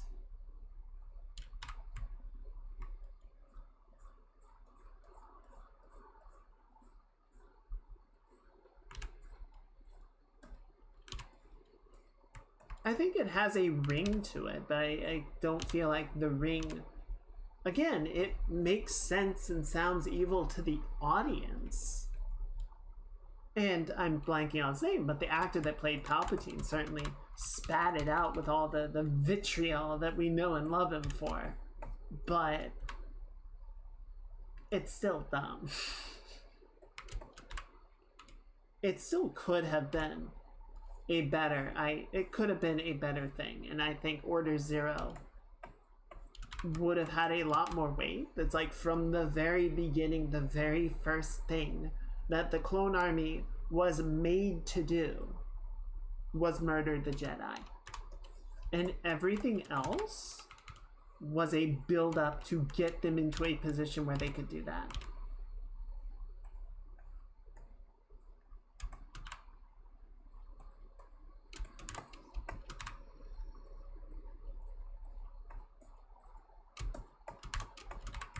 True, yes. Then it also raises the questions of, well, what's 1 through 65?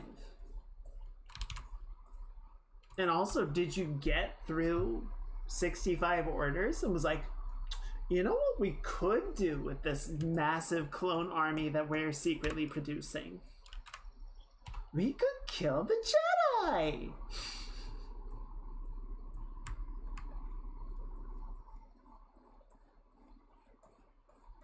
Oh, Palpatine, you're so smart. You have all the best ideas and you're particularly good looking today.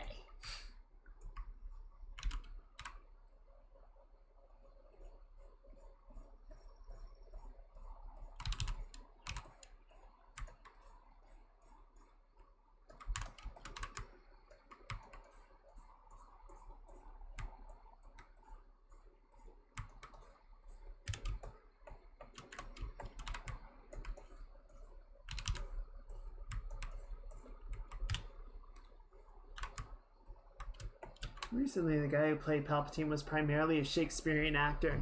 Well, wasn't Alec Guinness also?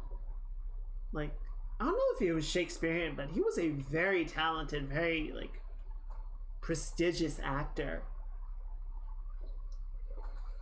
who took the gig because a gig's a gig.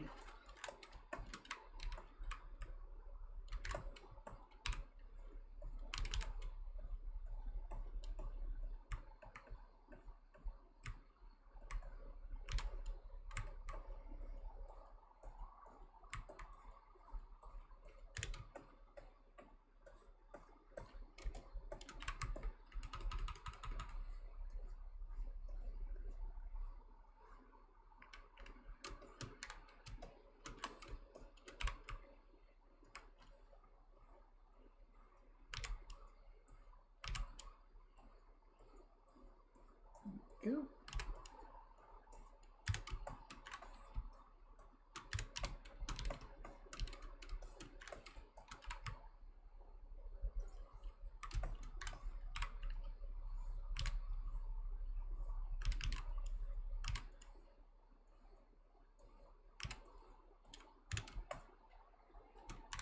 And I think we have gotten to the point where we have a very like strong through line between episodes 2 and 6, right? There is so much that has sort of been added that fleshes out those movies and the time periods in between that I'm almost willing to forgive them. I'm not, because the prequels don't stand well on their own, but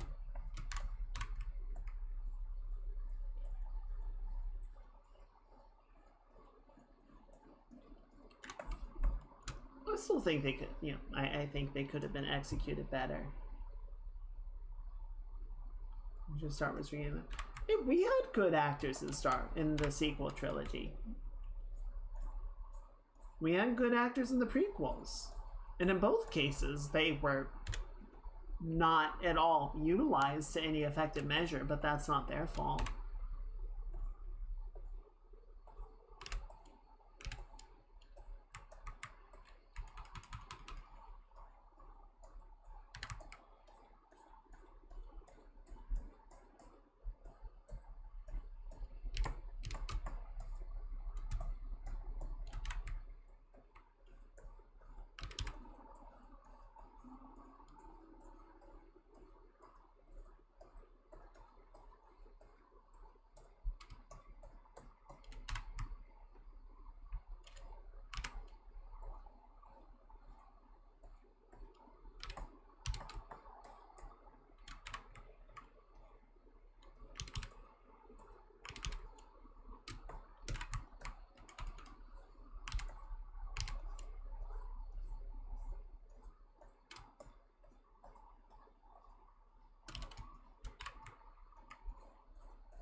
See, the problem that the sequel trilogy had is not any of the particular plot points. It's not what they did. It's how they went about getting there. And I can't believe I'm defending the prequel trilogy, but I will go ahead and do it. Lucas had an idea in mind when he was making the prequel trilogy, right? There was a place that it was going. And the way that it got there was stupid. But I think a lot of people enjoy the place that it got to. The sequel trilogy didn't know what it wanted to do. And I think Abrams, working on episode 7, I should say Abrams and his team, right? Because he didn't make it by himself, he didn't write it by himself. Abrams and his team, I think, went a very safe route and basically just sort of rehashed A New Hope.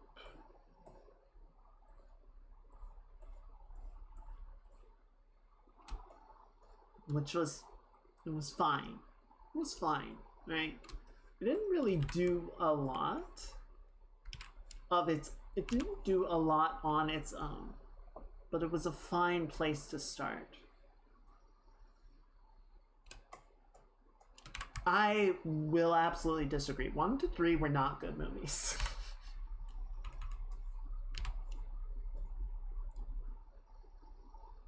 But 7 was was a fine place to start. It wasn't great. 8, I thought, had the most potential to really make the sequel trilogy into its own unique thing. I think it had missteps, but there was also stuff about it that I thought was intriguing, and I liked a lot of what they did with Luke and Rey. I thought that was an interesting dynamic. I thought that was an interesting sort of way to go about it.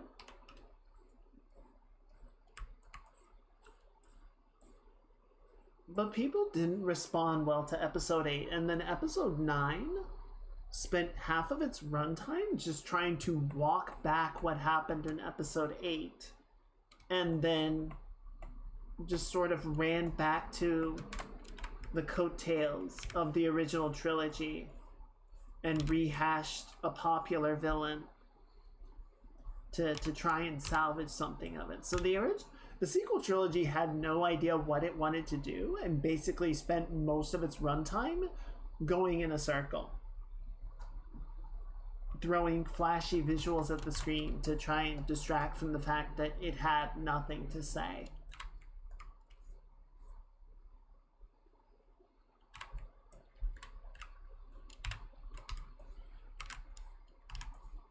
Right, but Empire Strikes Back was a different director. Like, Lucas was still, heavily involved in the project. I believe he was a producer, but it was a different director that made, I think, pretty, almost objectively, the best Star Wars movie.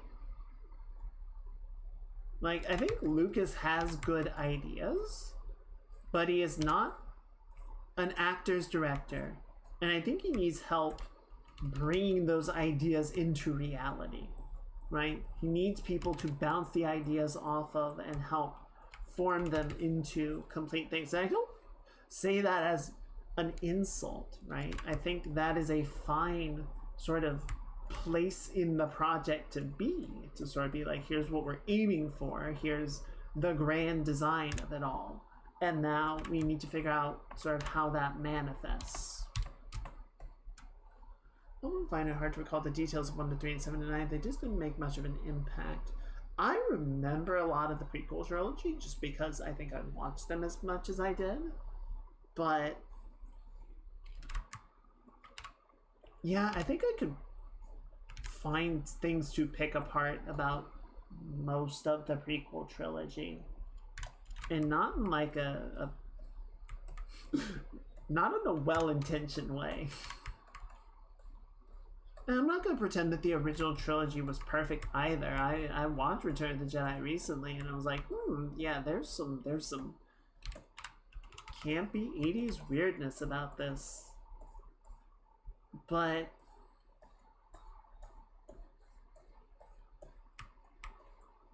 I don't know. I think there was a lot more redeeming about it than detrimental, and I really can't say that about the prequels.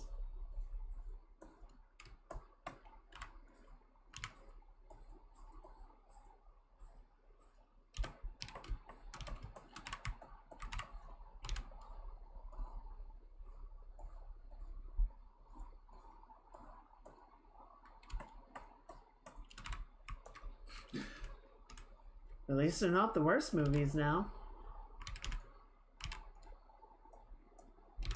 So they got that going for them.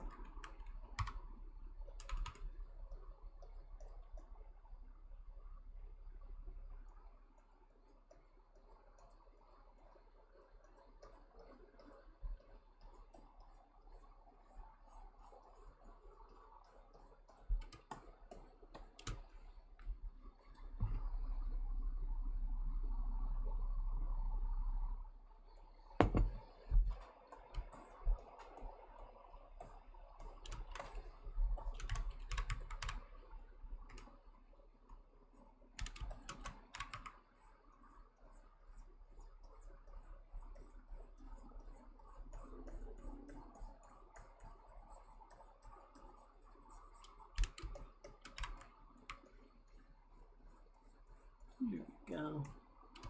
Make this guy look a little less gaunt. Put a little skin on his bones. So we'll give that fella a sandwich. There we go. Good.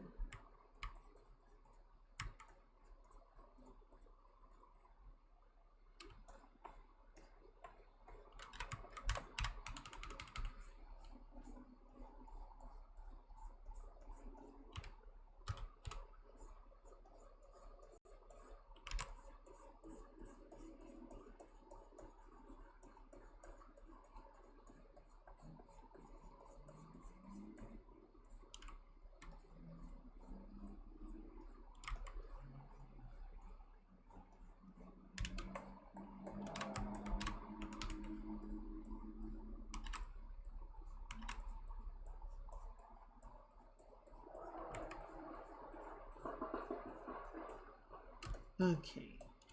Now we're getting somewhere.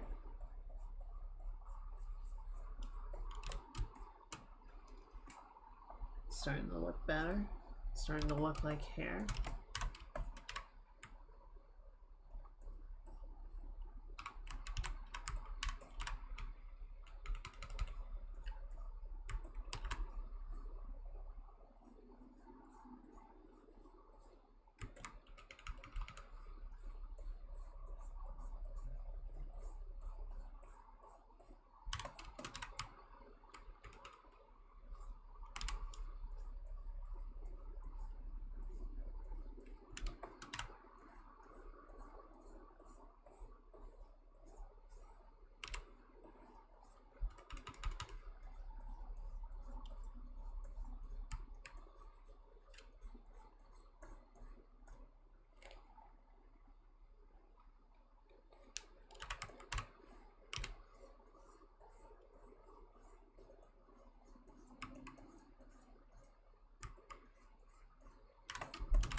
Cool.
knock the angle back on this a little bit, thin it out. There we go.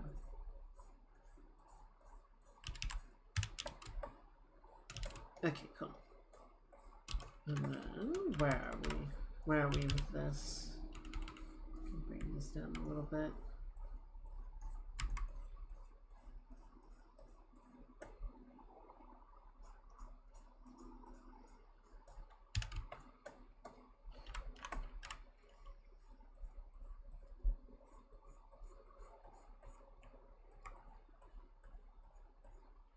Good. Good.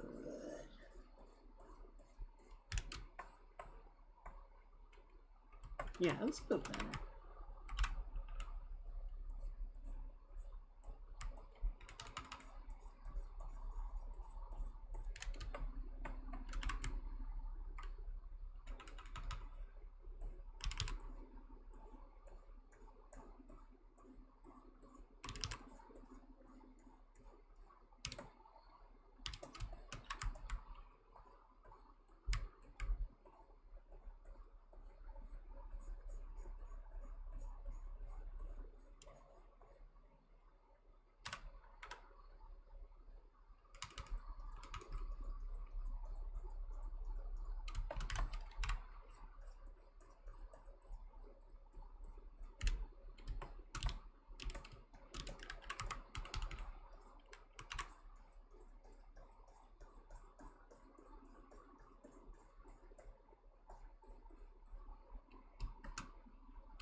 Good.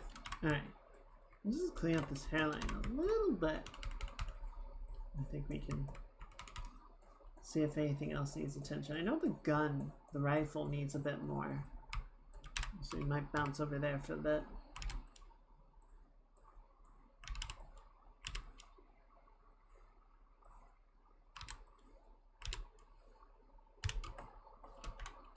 There we go. You come out like that. We've still got some outlining here we can clean up, right?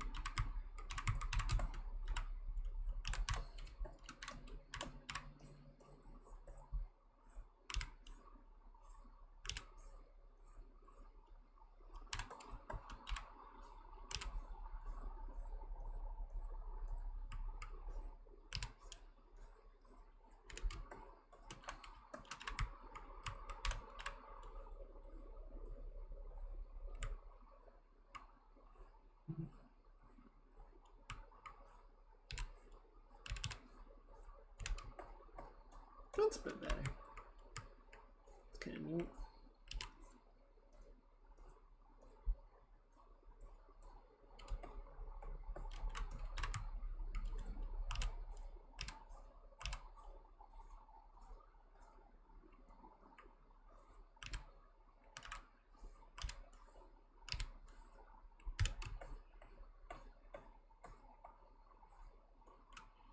Okay. And then you just come in here and clean up this collar a little bit. It's a little flucky wucky. A little messy bessy. There you go.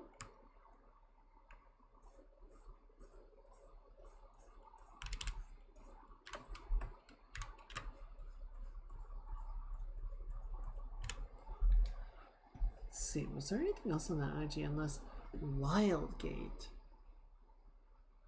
Moonshoot Games landed a release date of July 22nd. Okay, so that's close. A space shooter from former Blizzard-led studio Moonshot.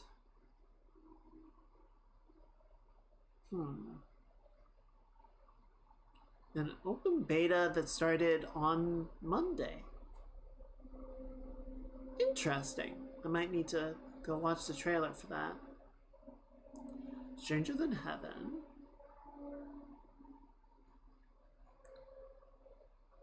Oh. Hades-like game. Honestly, one of the big surprises for me from the Summer Game Fest was an Atomic Heart 2. I honestly didn't get the impression that the first Atomic Heart did so well that it warranted a sequel. I suppose it did alright. So good for them. Hopefully they can... Because my understanding is that the first Atomic Heart, like, it wasn't bad, it just wasn't great. It's kind of kind of mid. So, I hope they have sort of taken a lot of the feedback and are looking at ways to refine it with the sequel. Though they're also releasing the, what they call it? They're releasing like an online accompaniment game called The Cube, which I think they described as an MMO, but I don't think it's genuinely massively multiplayer. I think it's one of those ones where it's sort of like, yeah, there's a lot of people playing it, and you'll play simultaneously with some of them through matchmaking. But I don't think it's going to be like enough people in one place simultaneously to constitute being called an MMO.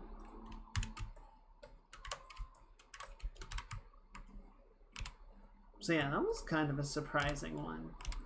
But hopefully hopefully something good comes of it. We'll see.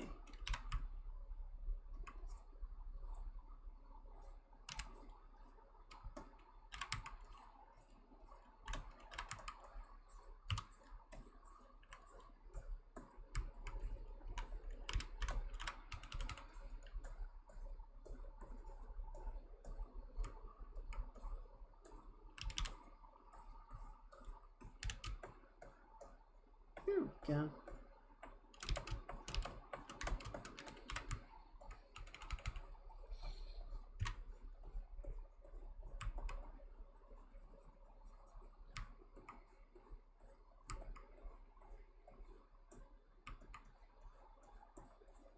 Oh, I don't think I said on Discord, but Planet of Lana is getting a sequel.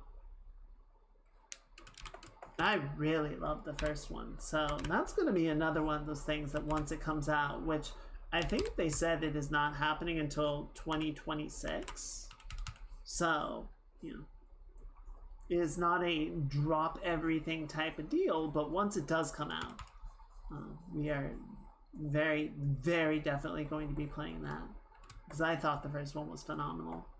Really liked it.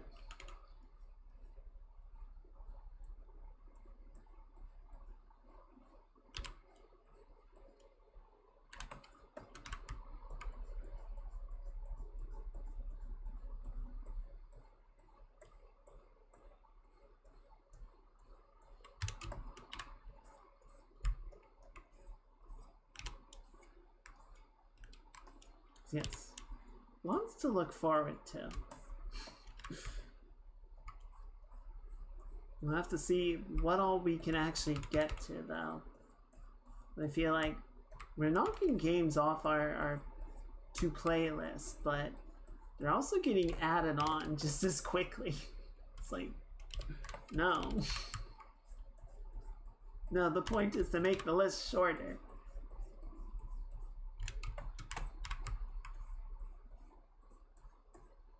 I suppose technically the point is to have a good time playing games with friends, but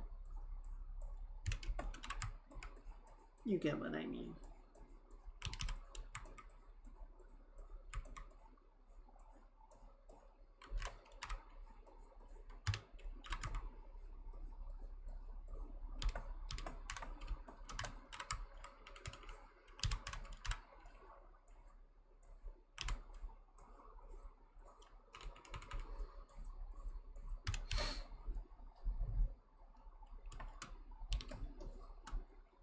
Nose is fugly.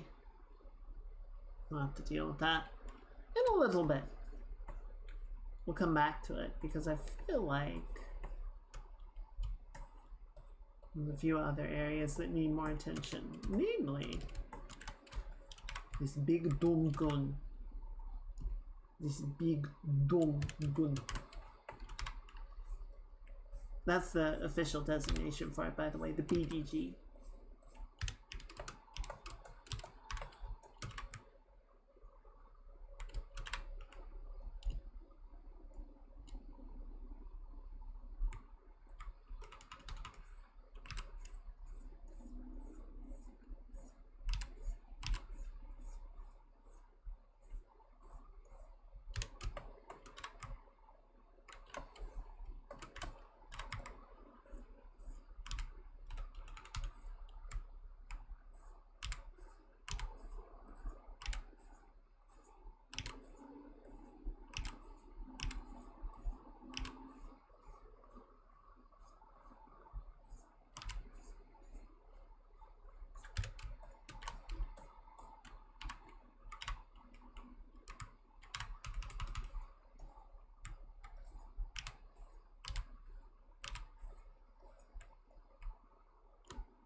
Okay.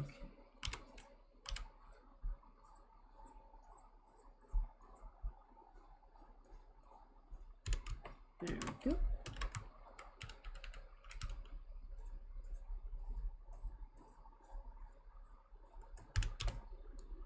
Is this supposed to be a rounded barrel?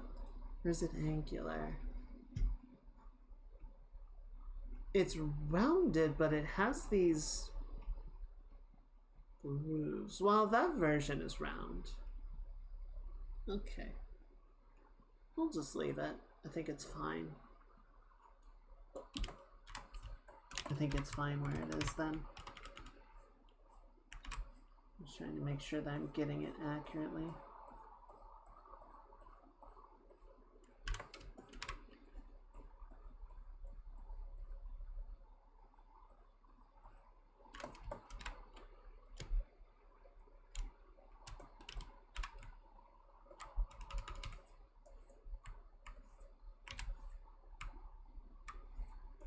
Cool.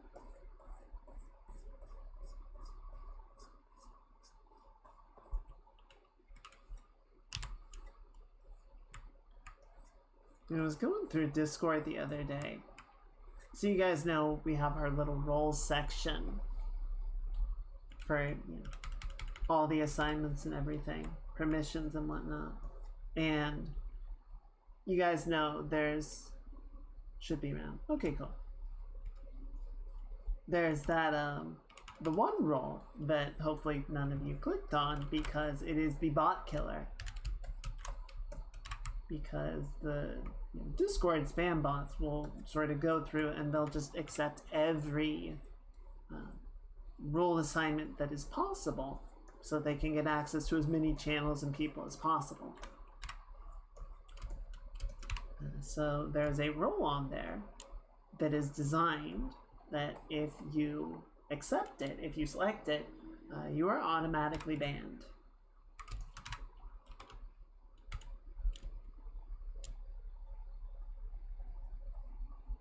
And I believe it is working. I tested it with a friend and it seemed to be working back when we first set up the Discord. They were very patient, getting repeatedly banned from my server.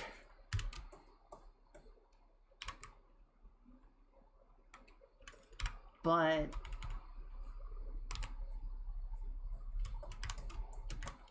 I was just sort of going through the channels and I noticed that that number had gone up a little bit.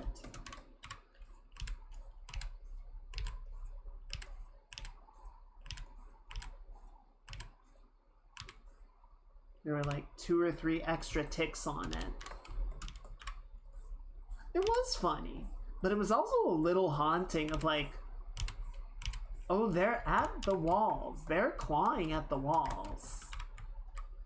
They've tried to get in.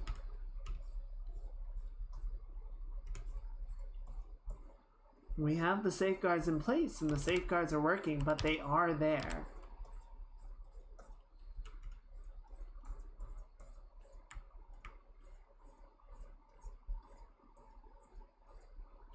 little creepy.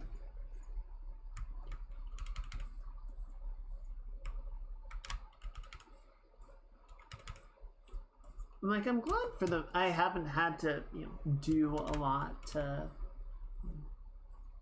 police the Discord or the community or really manage that much, right? Y'all are cool. Y'all are a good group of beings, and I haven't had to do a lot about that. I appreciate that.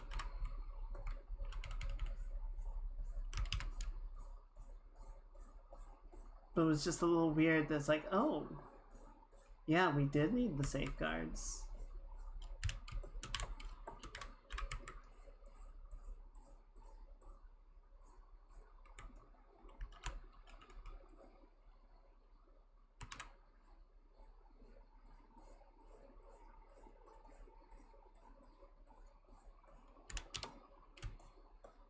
Okay, better. I'm going to do this. We're going to come in with the deep shadow and paint it right through there so we get a little bit of that rounding for now in the corner, just to keep things interesting and try and maintain the shape a little bit. And then what else do we have going on the gun? A lot, it turns out. It turns out there's a lot going on with this motherfucker. What? Oh, wait. Okay.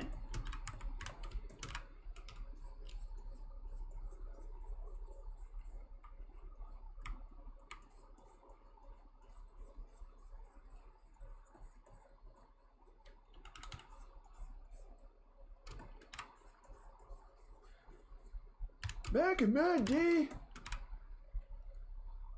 guns just used to be a tool.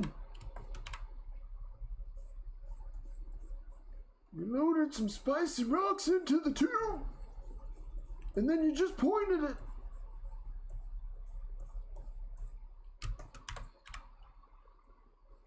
Now they got all these newfangled contraptions.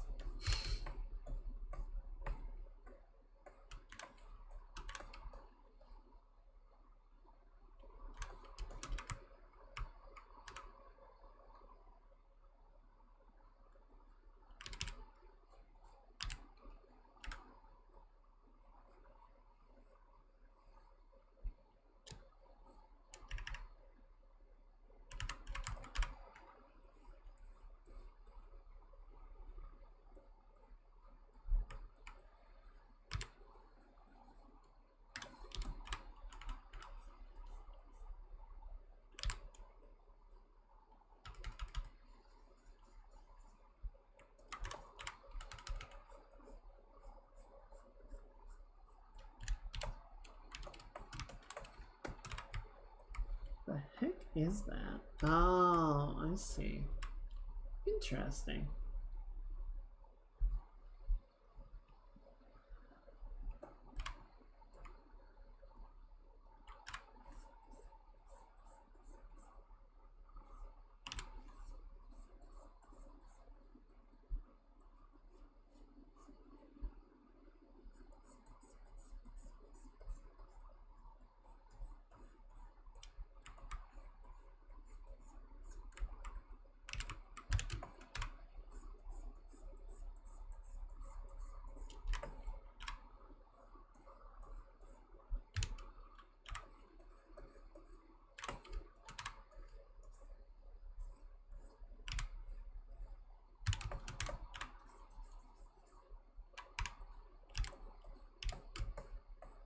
Okay, cool.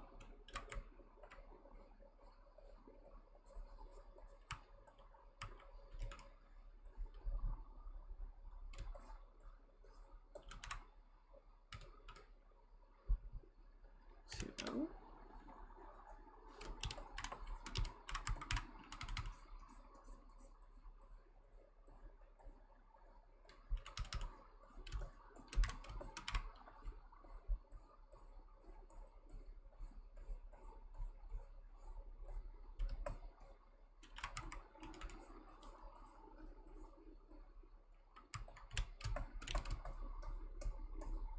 Okay, cool.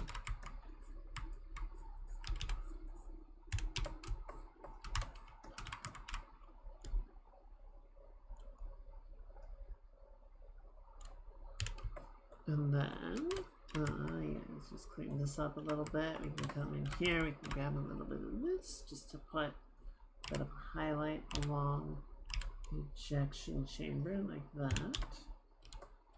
Give that a bit of a hint of rounding out. We can put some really occluded shadows right through there.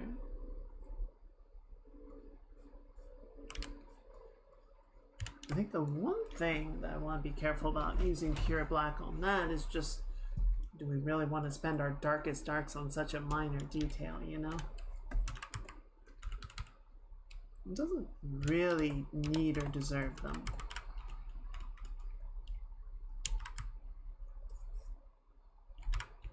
A little highlight beam right there. A little bounce. Okay. And then the structure of the stock is looking so. It's okay. Not great, not terrible.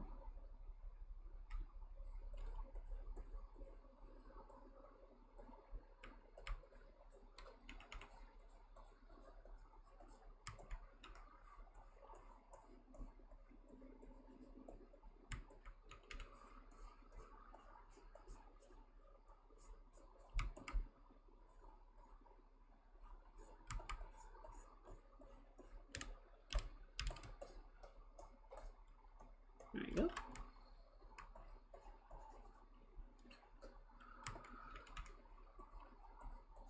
You go right there. Okay.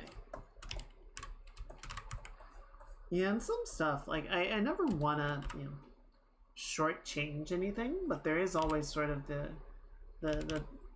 mapping out of, like, how important is an element, right? Does it constitute putting a lot of time and effort into getting it to look just right, or is it kind of a secondary element that's going to get glanced at and then moved on?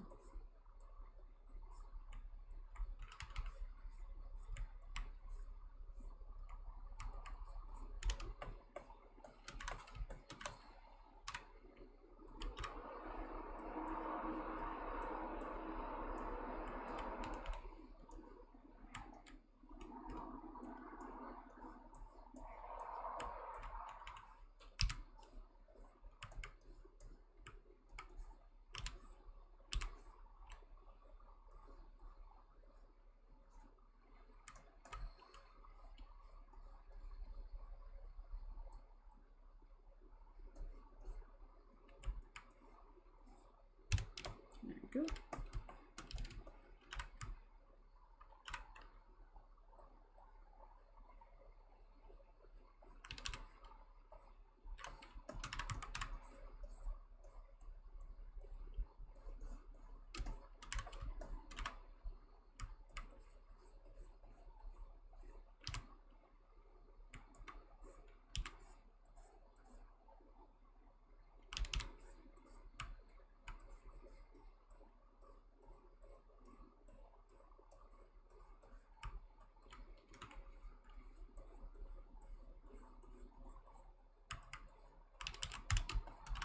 Okay. I think we've just about got the stock into a pretty good spot where we can be happy with it.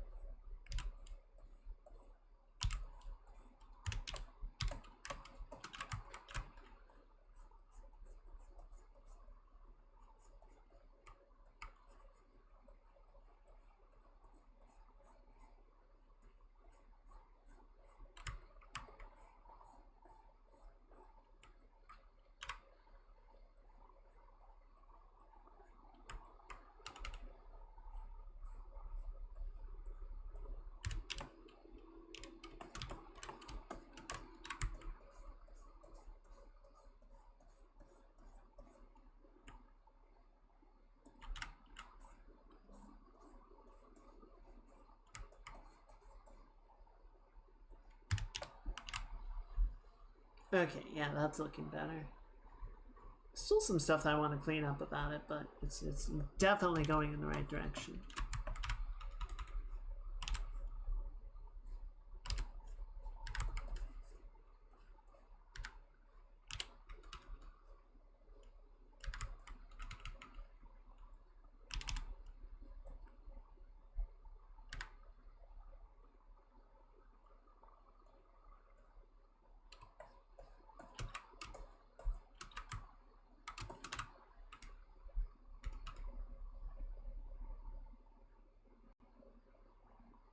There we go.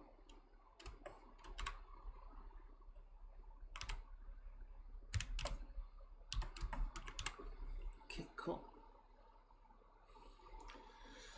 All right, what is still unattended?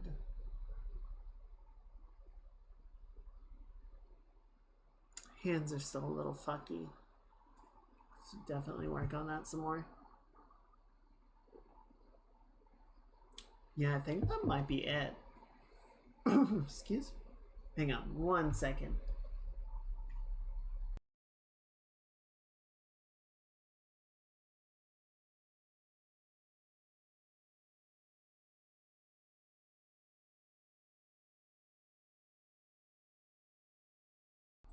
Sorry.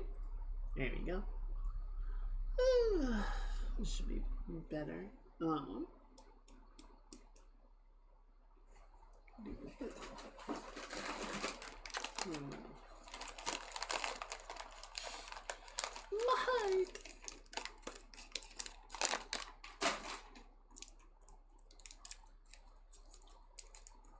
Yes. Okay. I see a little bit down here that looks pretty fucky, so we can let's touch this up. This area, and then I want to play around with her hair some more because we got like a decent sort of lighting setup going, and I like for the most part where that's at, but I definitely want to go in and give that some real texture. I think what I want to do, excuse me, oh, that was nasty.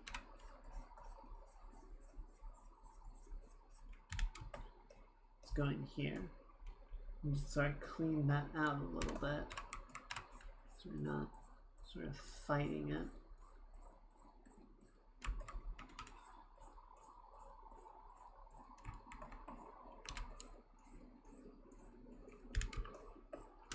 We kind of have the same, not the exact same challenge, but definitely some of the similar like fold definition as we were dealing with on the flight suit.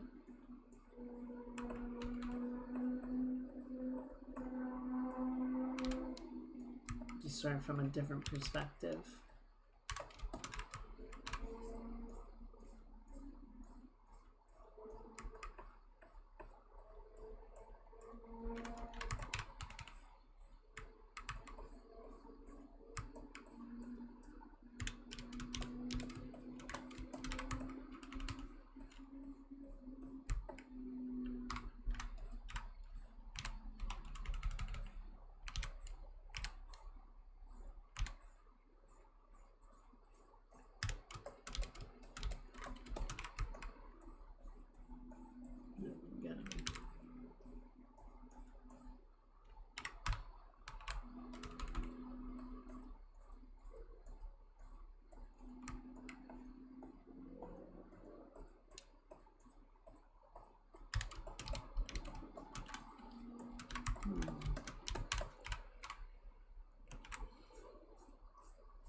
Speaking of the Discord, I'm just going to mention, I was thinking about Boru's stream, because I was hanging out in there a little bit earlier, and He was just kind of letting his mods make various like exclamation point commands. Just kind of whatever they thought of. Just neat little things. And I bring it up just because we have a suggestions section on the Discord. Because I don't always know what to do, if I'm being completely honest, right? I don't always know like fun things to add or redeem ideas or little like chat bots or whatever. So if there is something that you guys would like and have the idea of, you can suggest it there and I will consider it. I'm not going to promise it, but I will definitely take a look at it, and if it seems alright and it's feasible, then we can add it.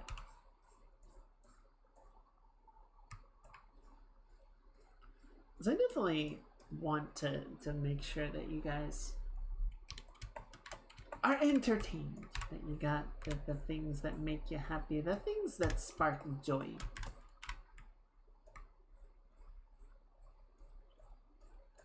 Maybe that's a little hee hee ha ha chat bot that farts on command. I don't know. Doesn't all need to be high class humor, right? Sometimes you just need a good fart joke on a Thursday night.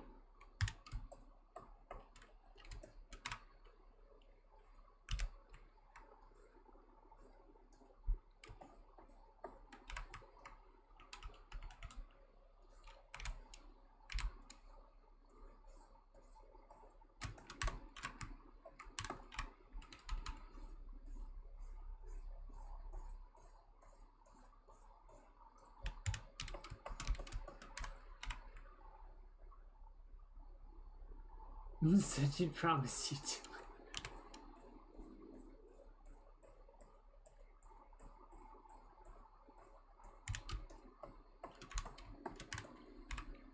Your Honor, this clip was made in bad faith.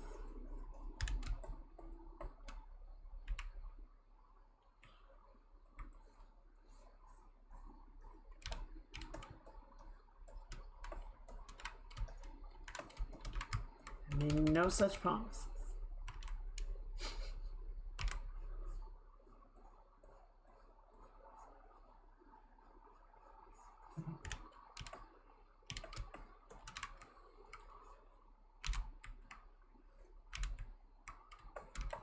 Okay, that kind of works.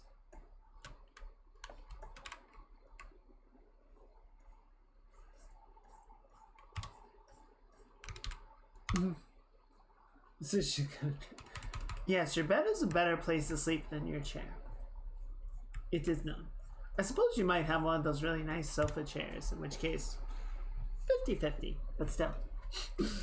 I hope you have some really good rest, Mage. I hope you have a good wind down to the weekend. And I'll see you next time. Everyone say goodnight.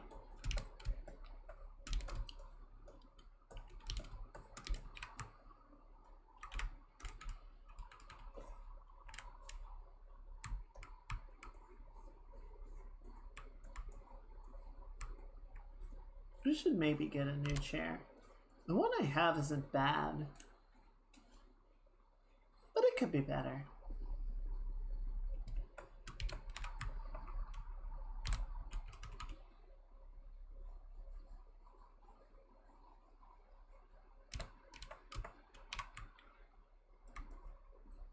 Chairs are hard, I find.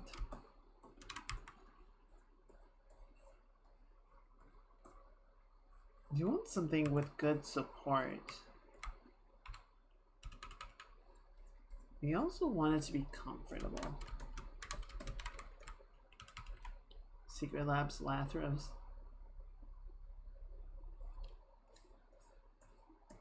Is that one of them gaming chairs? Cause I ain't about those. I ain't about them gaming chairs, no son.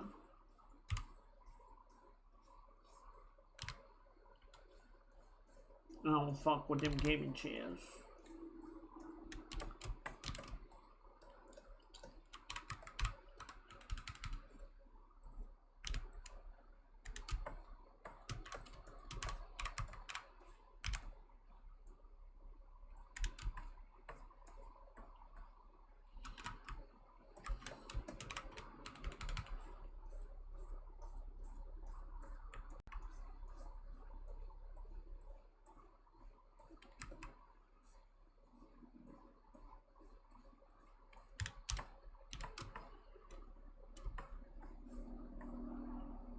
Okay.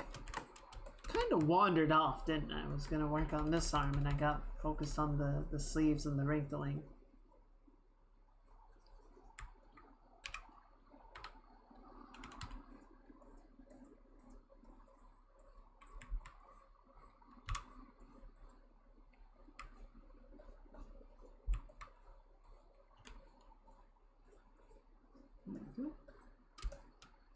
So the advice I heard from someone: things to invest in are things between you and the dirt.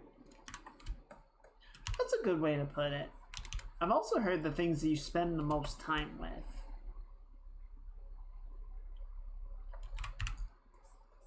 But you and the dirt is a very catchy way to look at it, for sure.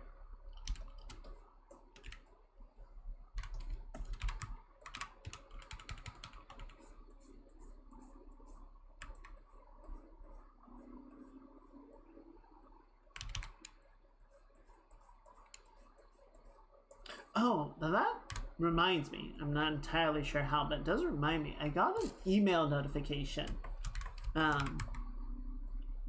So I have, those little portable batteries you get. You plug them in, you charge them. They got a little USB port. You can like plug your phone into it or whatever. I've had this one for I don't know how many years, but a long ass time. I got a recall notice on it.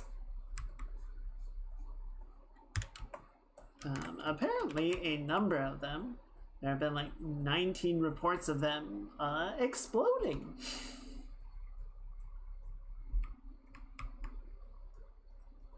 Only causing minor injuries, but they cost like $60,000 in damage or something, according to the report. And I'm just like, oh, well, shit.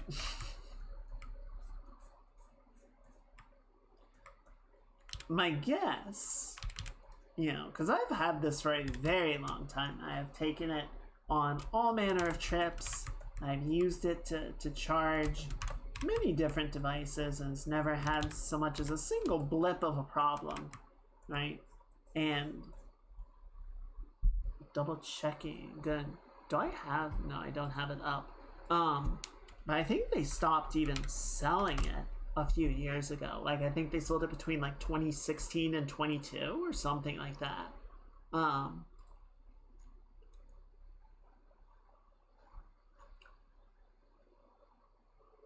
Sorry, I'm just checking it over again really quickly to see what they said.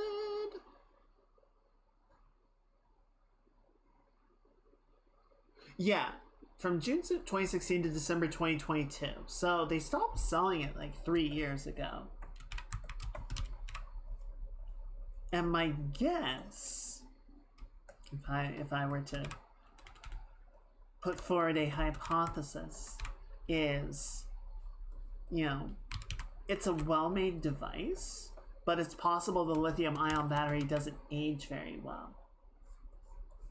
So as they've gotten older, the degradation, the wear down might have been problematic, and they started to show signs of trouble. And, the recall says that it affects, an estimated 1 point something million units, and there have been 19 reports of one of these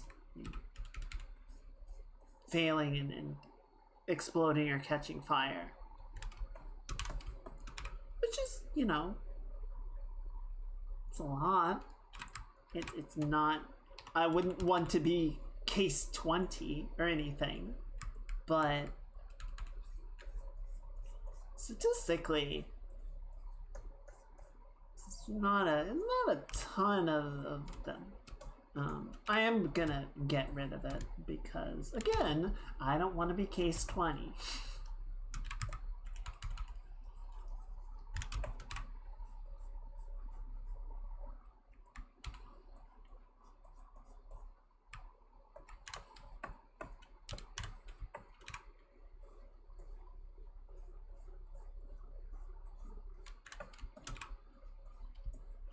I'm kind of glad it was just that, though, because I saw the subject line for the recall notice, and I worried that it was my my uninterrupted power supply which, you know, I have plugged in all the time and I run my computer off of.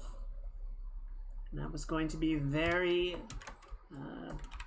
concerned if that was a fire hazard.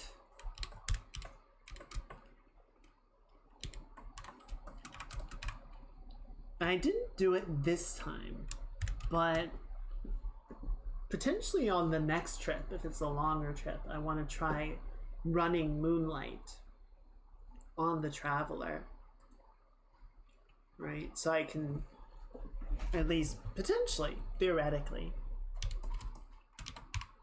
stream games from my desktop at home to the Traveler and run, you know, be able to play Dune or Monster Hunter or Star Citizen or whatever I feel like without actually having to take the computer with me. That is the ideal, but you can imagine how concerning it would be of like, yeah, you could. It might explode while you're gone, but you could. I'm like, no, thank you. That's okay. I don't need that. I'll just play cards.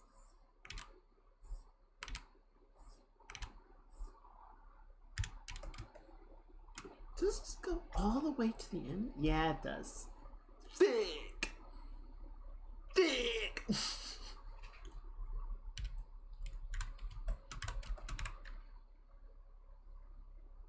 I probably actually should get a new mattress soonish. How long are mattresses supposed to last? I feel like they say every 5 years. I also feel like they say 5 years so that you buy a mattress more often. I don't know that that's accurate. I feel like that's big mattress trying to move extra units.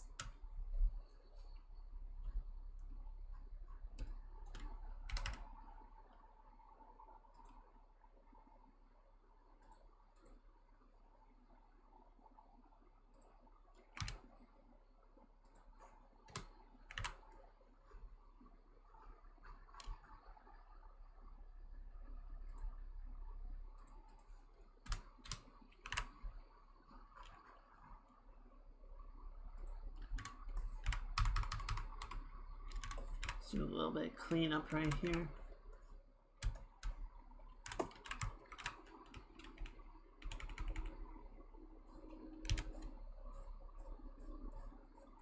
I still need to get new shoes on the subject of things between me and the dirt. Thankfully, if I'm just sort of walking around or whatever, the shoes that I have are fine, but they're clearly not as good as I kind of need them to be, so I should go get some new ones. Where are you going?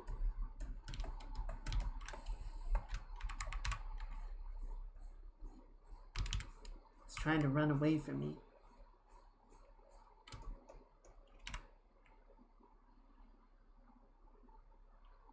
I drew this wrong. I'm just trying to imagine a big mattress. Okay, well imagine like 4 king-size mattresses all in a row. That's a big mattress. That's a King Henry mattress.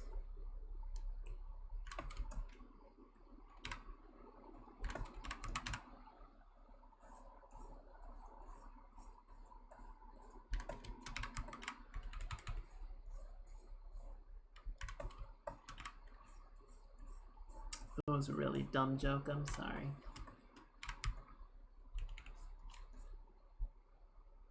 You have a sleeping bag, you never need to buy a mattress. That's true.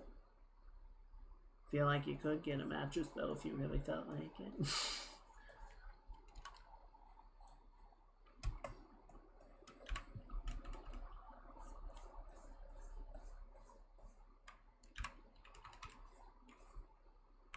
I'm not gonna tell you how to live your life or nothing, I'm just saying. Feels like something you can maybe take a look at investing in. Treat yourself to a fancy mattress. At the very least, a futon.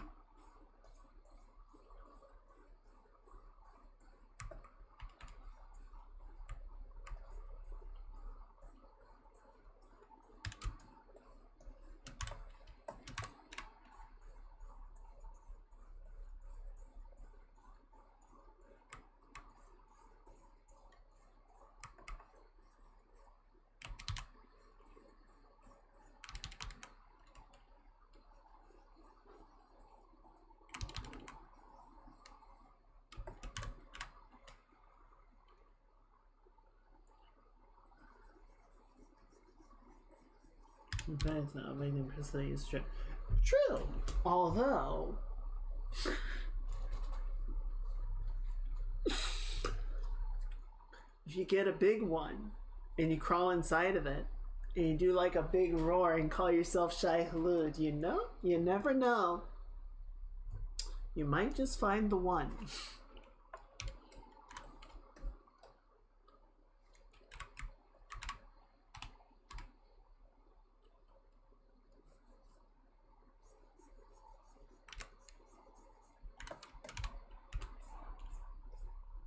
If you pull that move and she doesn't just immediately leave, you put a ring on it because you just found the one.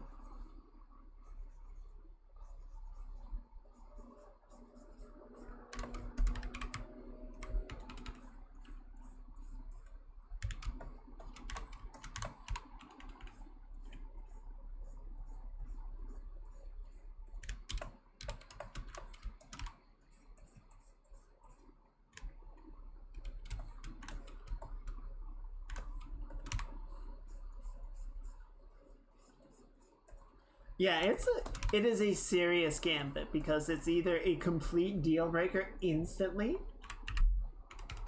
or it's marriage material and there's like no middle ground on it.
Good.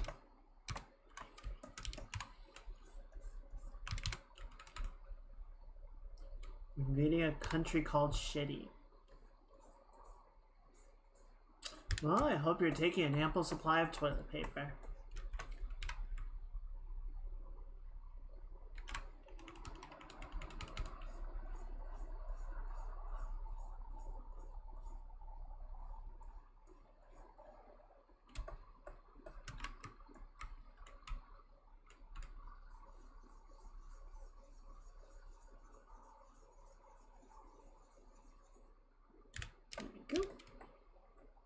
Alright, I feel like we're getting somewhere with this. We're doing a lot of little cleanups, a lot of refinements. I feel like we're getting to a point where we can start to be really more pleased with how it's developing. I realize I'm just kind of like pantomiming in a lot of the shapes. But I think it's working okay.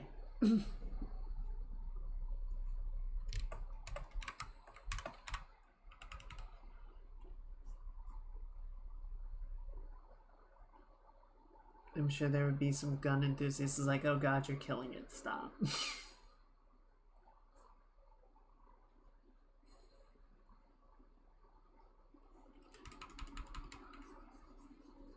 But it turns out, I don't know. I feel like I'm an okay hard surface artist. Not great, not terrible.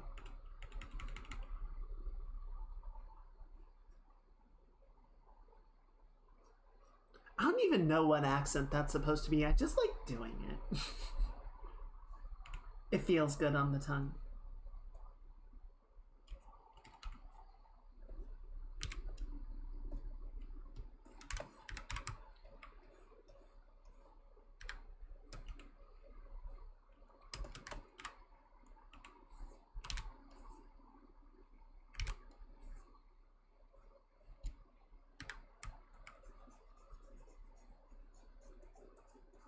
There you go.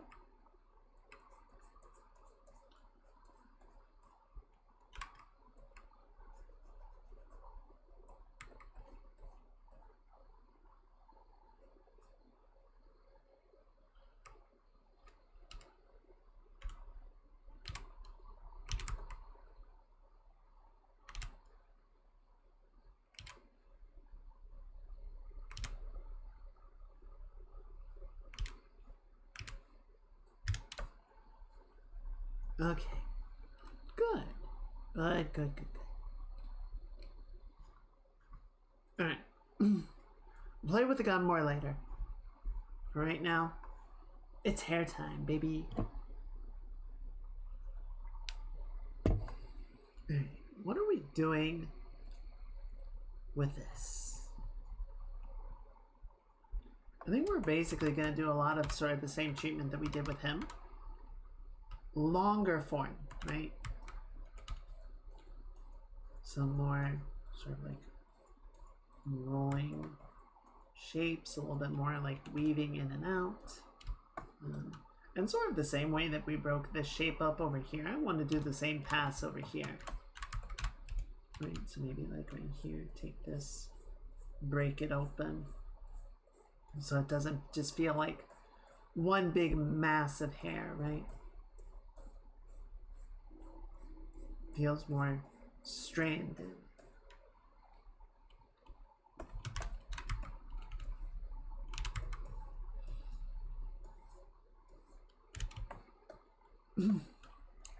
I'll tell you what though, I am not particularly looking forward to next week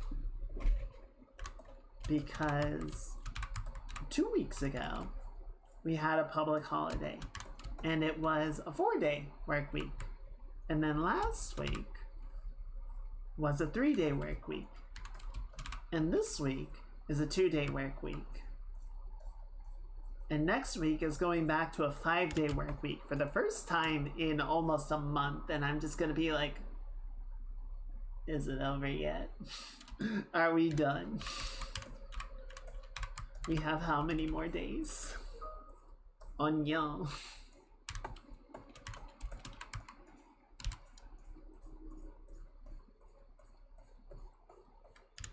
Excuse me while I walk into the deserts of Arrakis, never to be seen again.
Just sort of double checking the reference. Okay.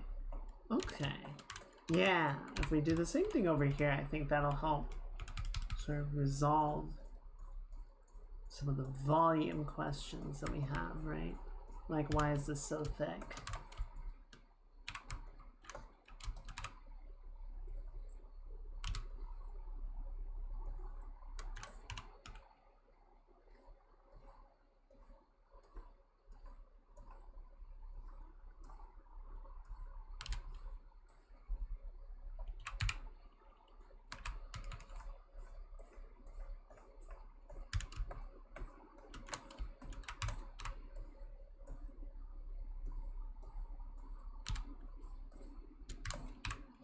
Just sort of bring the tip down like that. Good.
Okay. Excuse me. And then, yeah, so the hair is pulled back. It's not braided until you get to the bun. So I think the way we might try this is to sort of have them like weave in and out, right?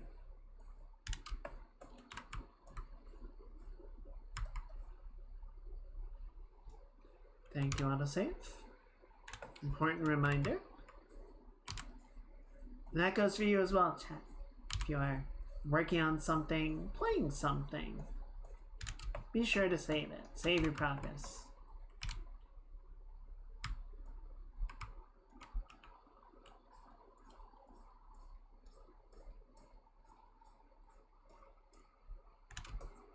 You know, I was chatting with somebody on Discord over the weekend, sort of trying to give them some drawing advice. And it taught me a very important lesson that I don't really know how to help like beginner level artists. I feel like when I try to, I just end up sort of Majora's Mask throwing the entire moon at them with all of these ideas. I'm like, okay, we need to like pick a few fundamental things and just be like, just this for right now. We're gonna take the one, we're gonna take maybe two and be like, just think about these. Just think about this and work on this and we'll come back to the other stuff later. But it's hard. It's hard to completely separate it off and tackle it in elements. And to know which elements to approach first, right? That's kind of the big problem for me.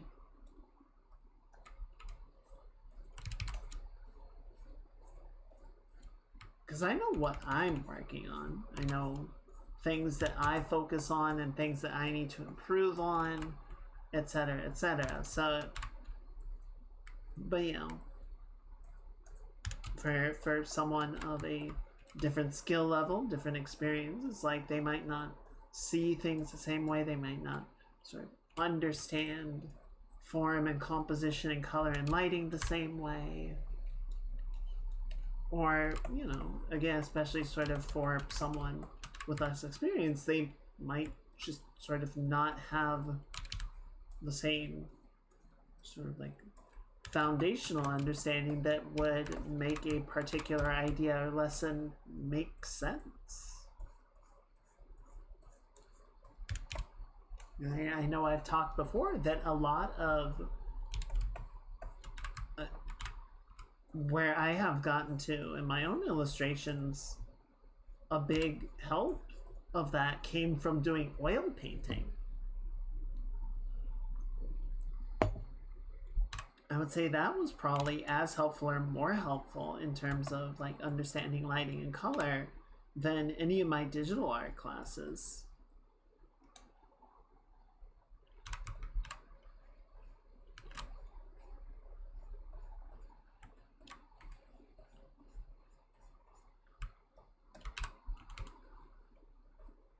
But I also don't know sort of at what point I got to where that could be the case, right? And if I had taken that oil painting class years earlier, would I have known what to do with that information, or would I have just kind of,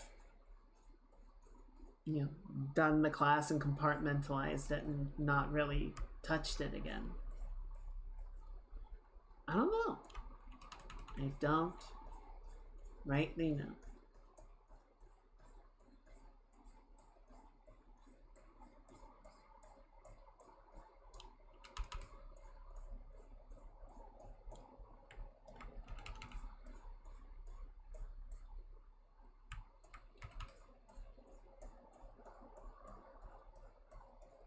Just cleaning up some of the hair bun here. I don't really like quite how solid it's become.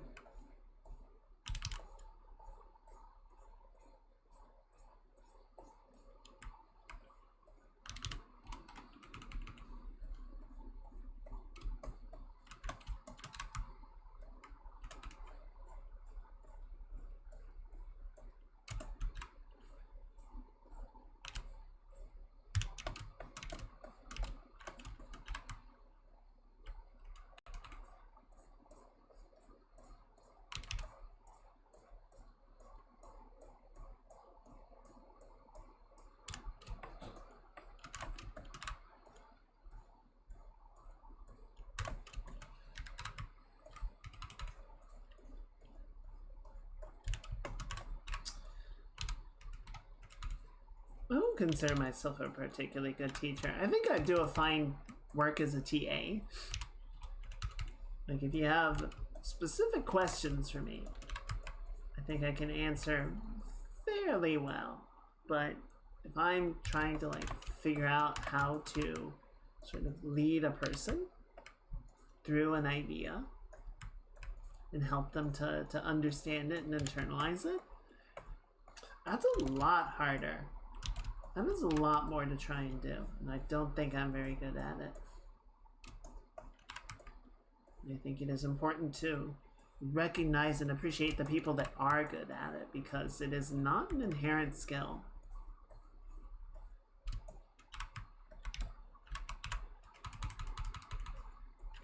Not everyone is a good teacher. In fact, many people are quite terrible teachers. Many people who are teachers are terrible teachers.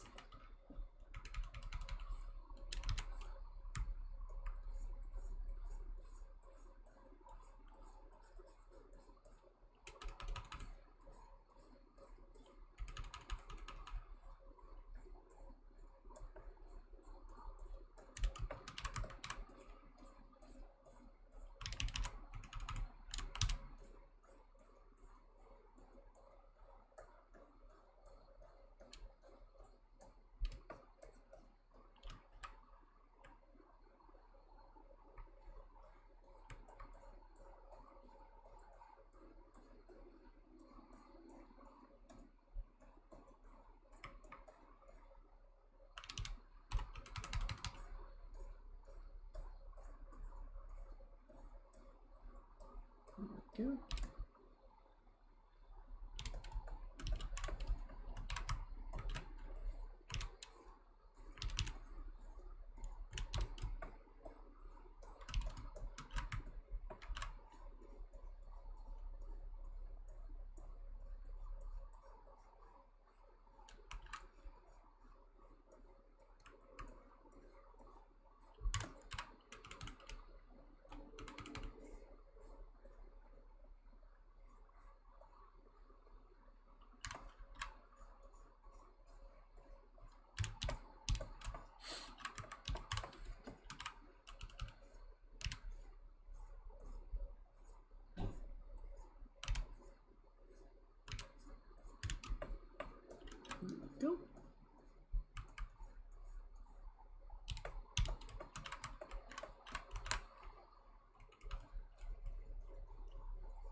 what's next?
Go.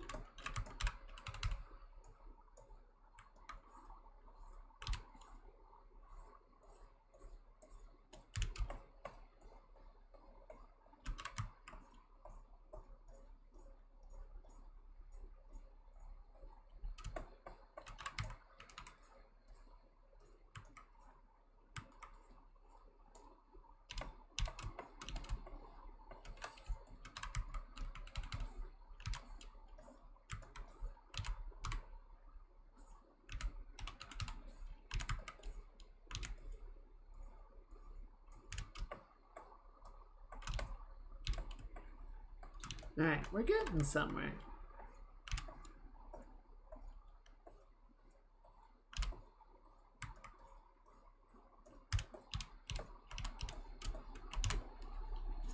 Save it so we don't lose anything, right?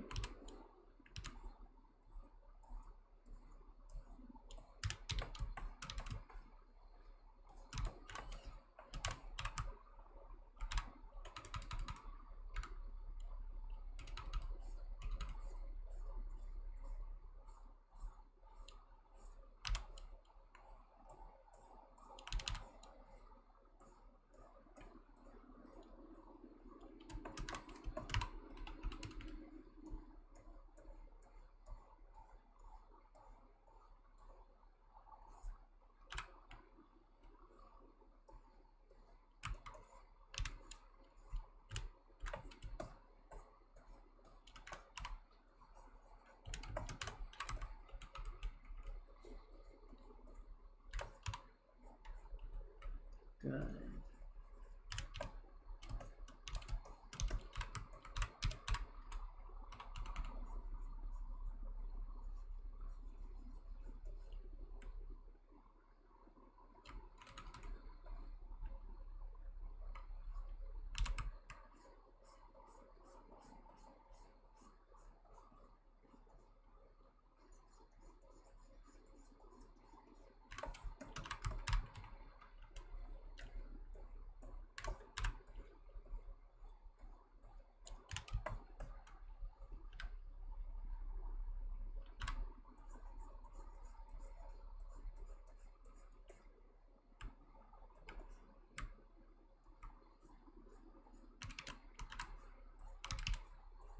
There we go.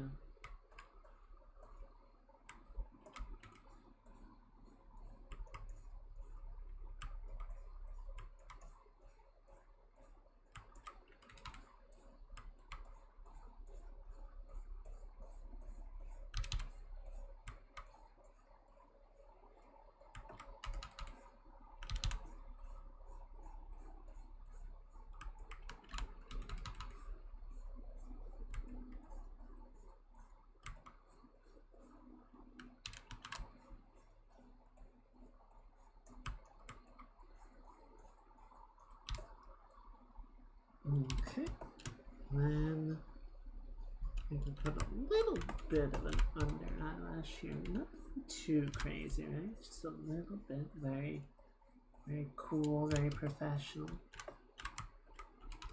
Shorten it down just a little bit.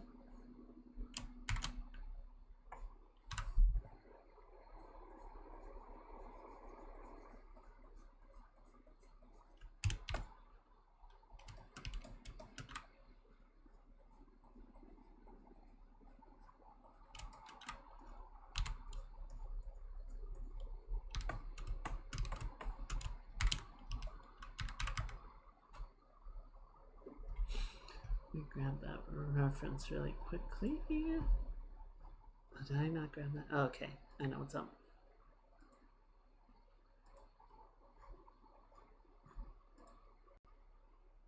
Okay. Alright,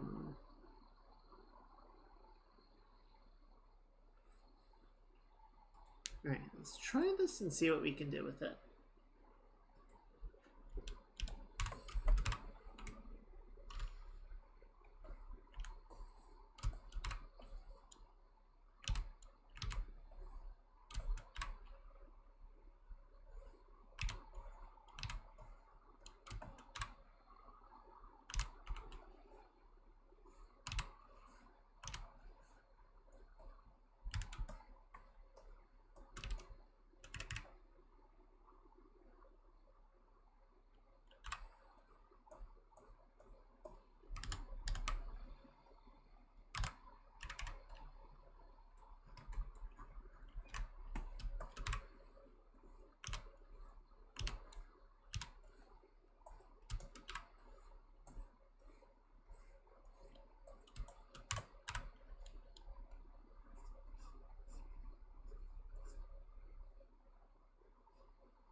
Okay, so we'll do that, and then we're going to duplicate it and set you to additive glow, and let's try blurring it a little bit. Yeah, that's not too bad. What if we drop the opacity on that to like 50%? There we go, maybe 30? Ooh, okay. I think we cooking. Yeah, definitely better to keep that at a normal opacity. I think just adding a little bit of like solid, little solid shape behind it helps a lot.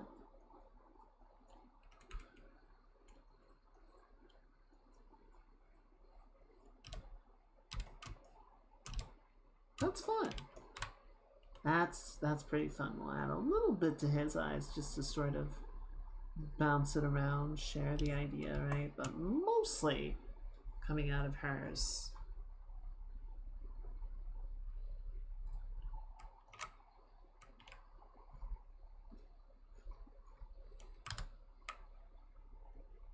Yeah.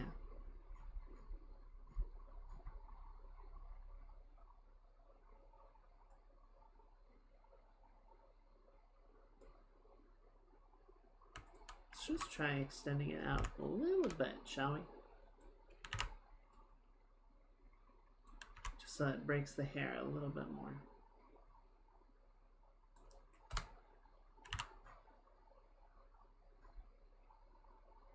Yeah. Okay, gonna turn it off for now, just so it doesn't get in the way of the rest of the painting. But I like where that's at, and I think we can definitely keep it.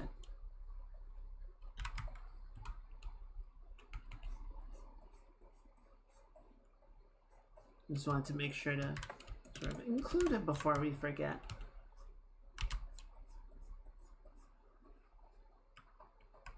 Else we forget. Sure, Sonic, what you get?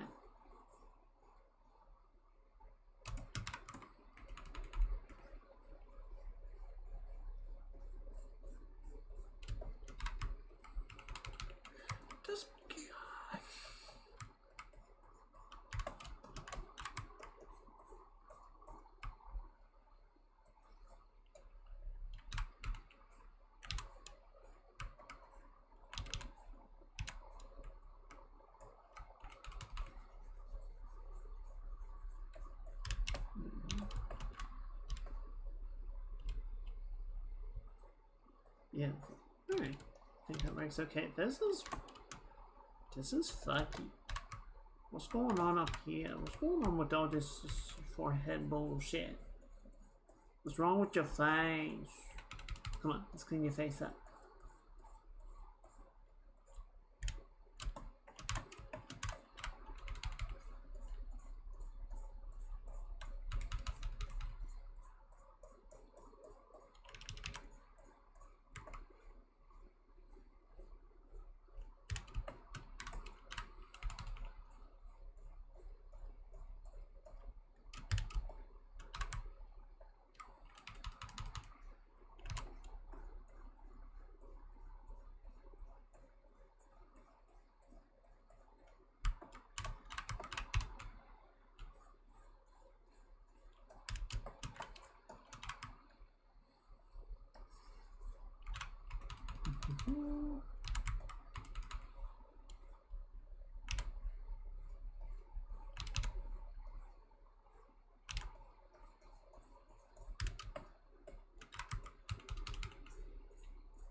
Nice. This sounds like a good haul.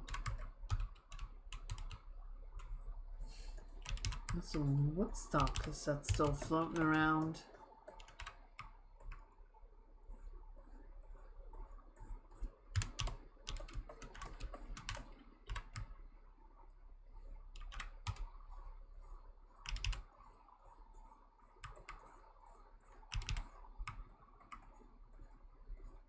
Well, I should hope you get the case for them.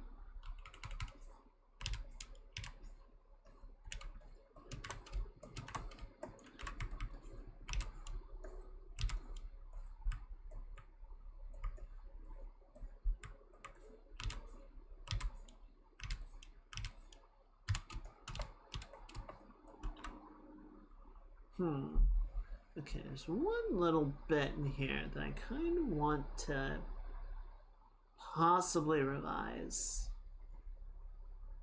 Well, I guess it's okay. Let me see if I can just grab. No, I don't think there's going to be a particular. Okay, yeah, that's more or less what I was thinking of.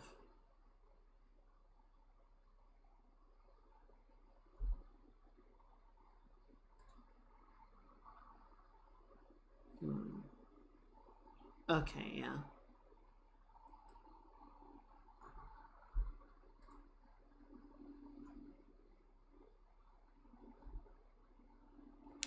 Okay, I think this is actually pretty good.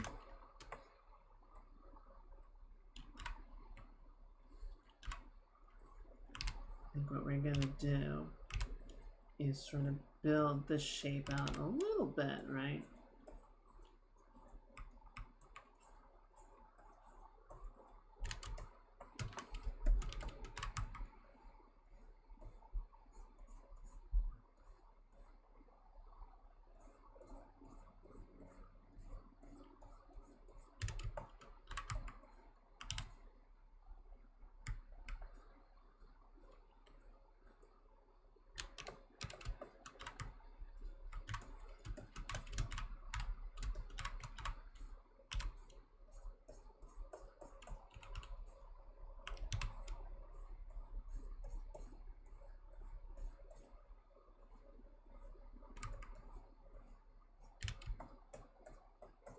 Yeah, I think just separating this into its own form, right, gives the hair a little bit more volume.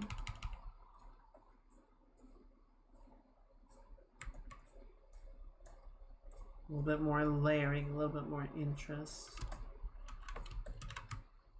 There we go. It's a bit better.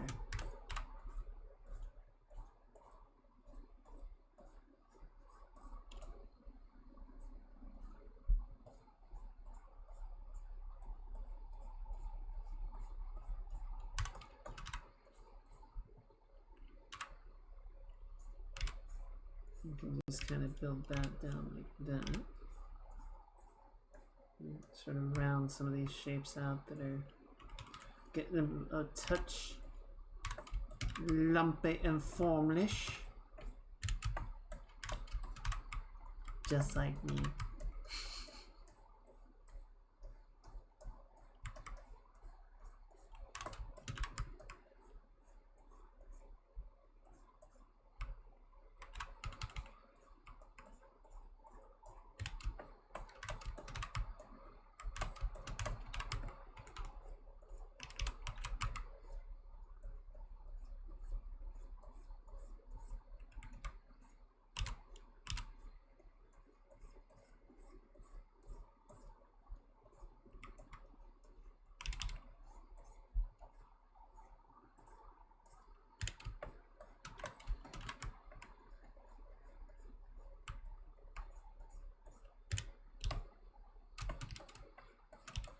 Bit better.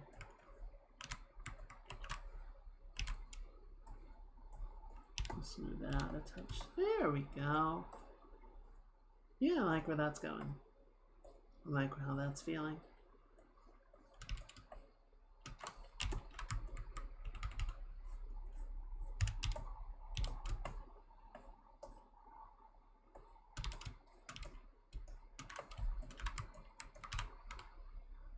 Good.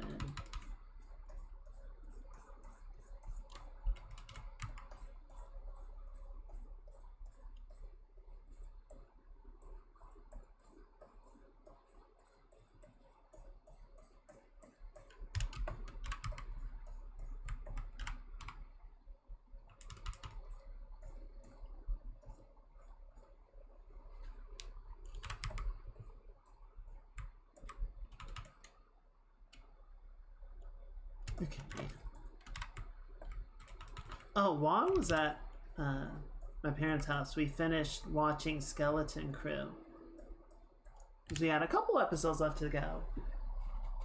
I liked it. I liked it a lot more than I expected to. It was kind of nice to just have a Star Wars-y adventure.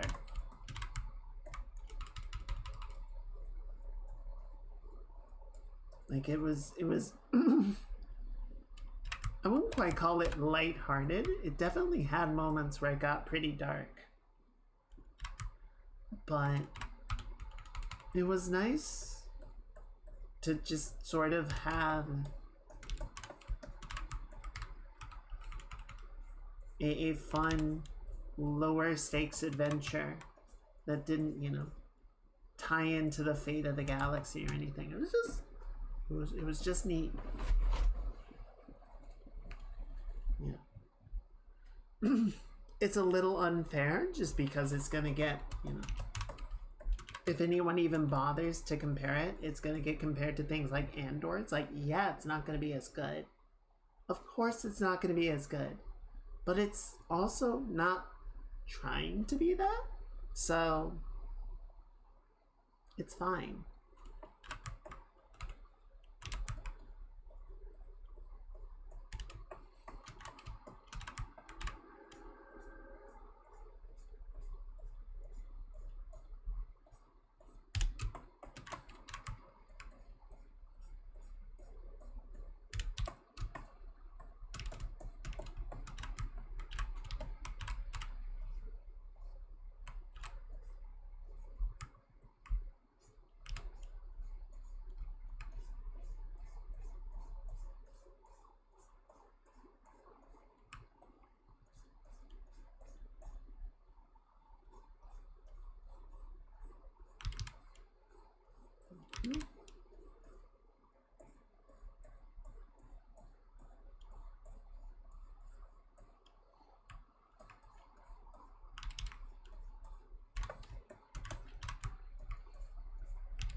Okay.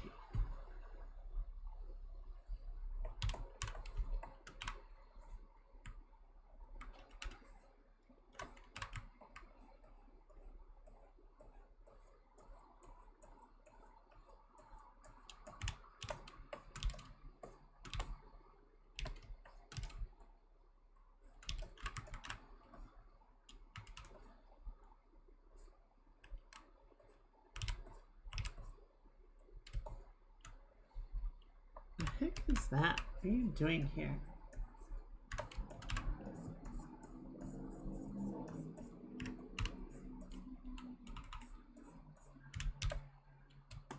Good.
Good.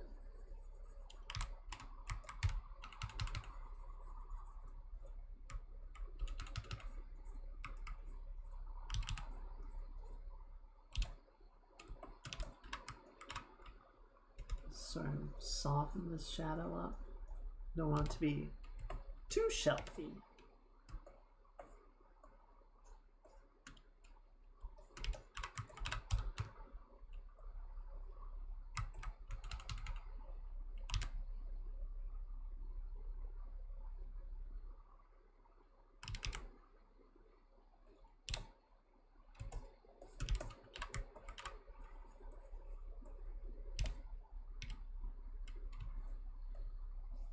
Okay. It's gonna come in here. We're gonna do alias. I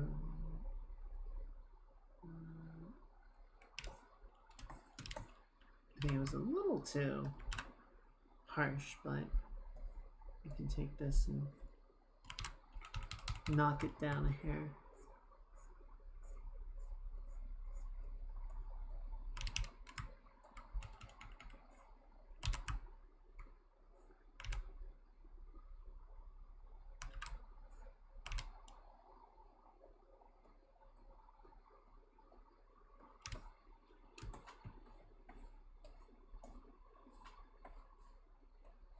Okay.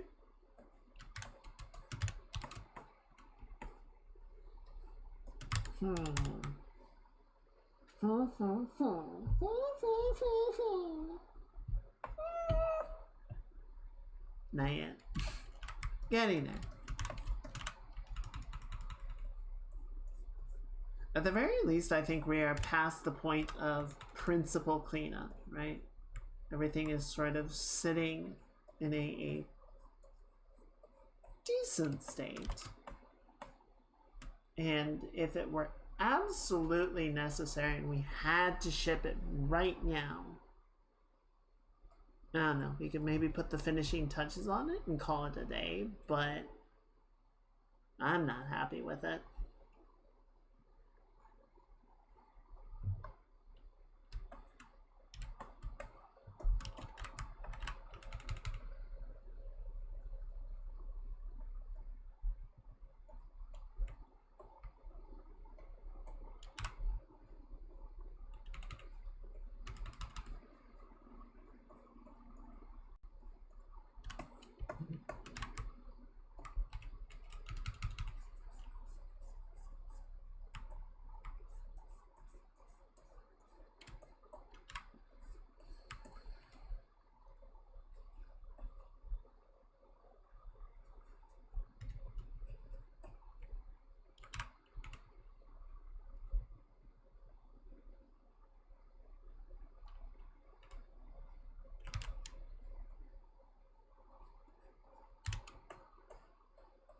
There we go.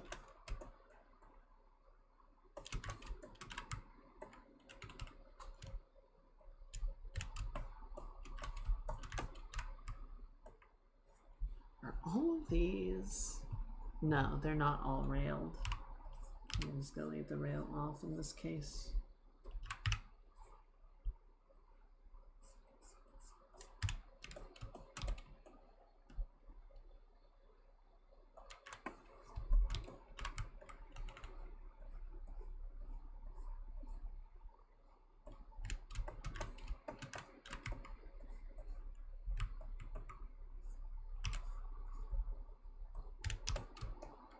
Good.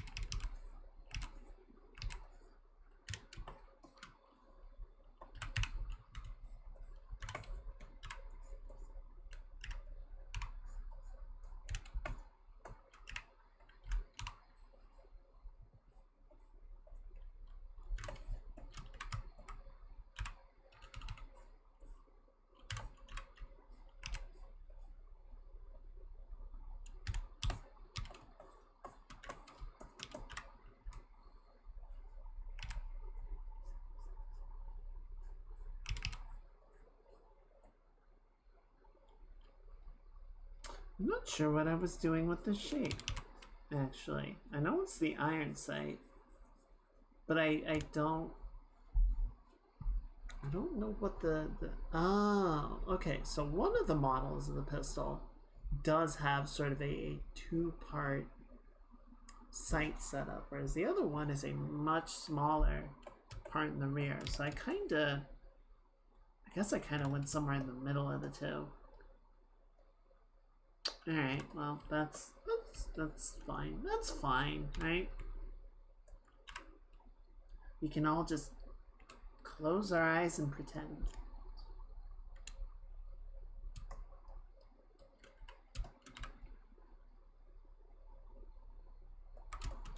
We can all pretend that I know what I'm doing.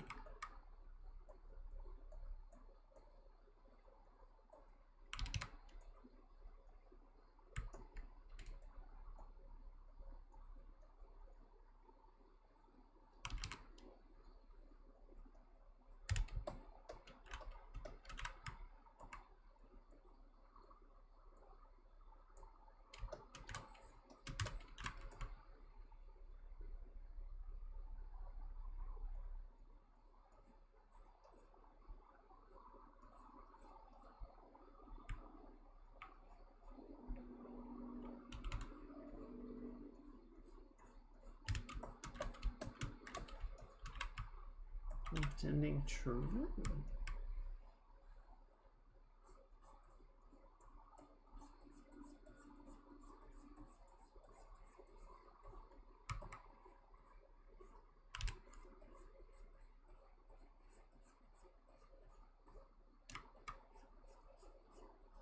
How does the midnight song go? What if there's no answer?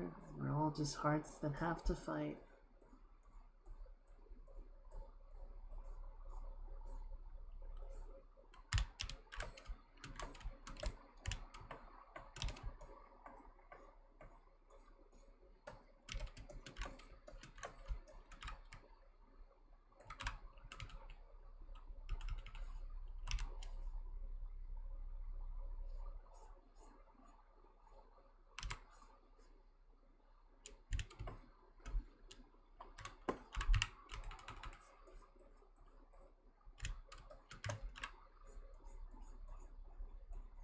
There we go.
pause this and put a song on.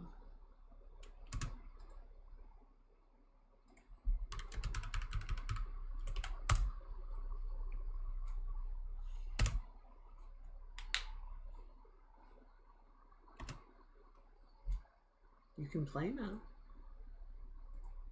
Can you play now? Maybe you can. Try again. There it goes. I had to think about it for a minute.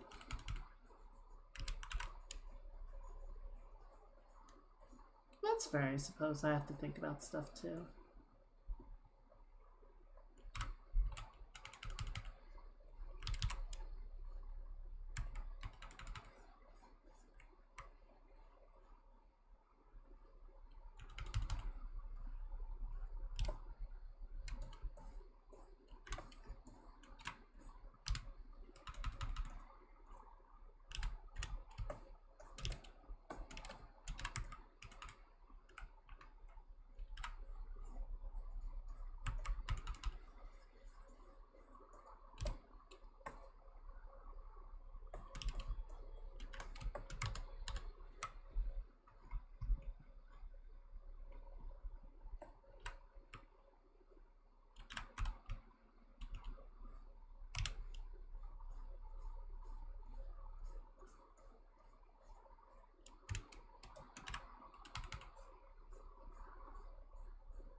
Just want to lighten this up a little bit. It's too intense compared to everything else that's going on.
A little bit better, I think.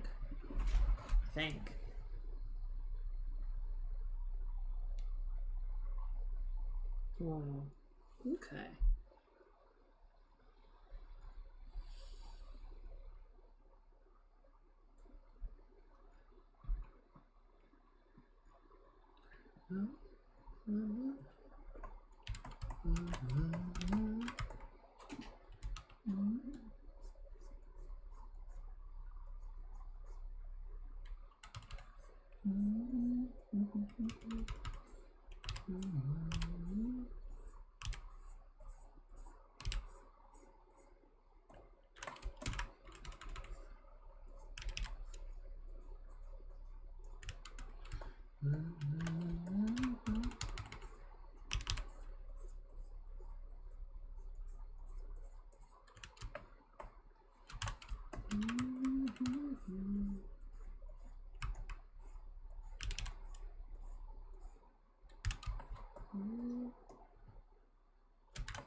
Just feel a little bit wobbly. Even though I don't think they are, they just feel that way.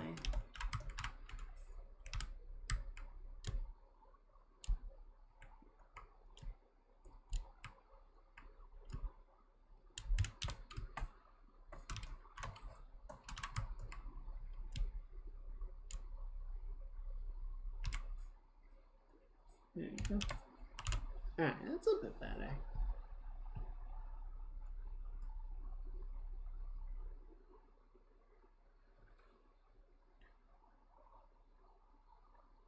Okay, so I think we've gotten through the principal cleanup for everything now. There's a couple little awkward edges like right in there.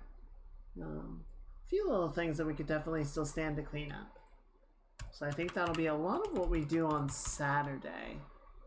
Right? Just sort of give everything like a material pass, really sort of get into like the gun and give it some more of a metallic feeling, a little bit more treatment on the skirt, on the jacket, the hair, you know, all those sort of little things just to give it as much care as we can. What I want to do, I think, before we sort of wrap things up,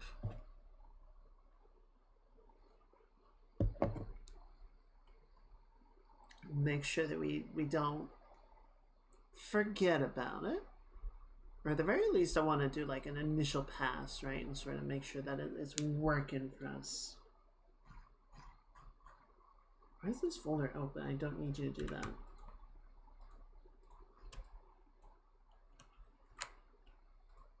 So we're going to go in here. I'm going to see if this approach works. And if it does, awesome. Okay, I'm thinking it's going to be too strong. Maybe this one will do the trick. Oh, that's working. Yeah, okay, perfect. I think that'll do what we want.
Whoa.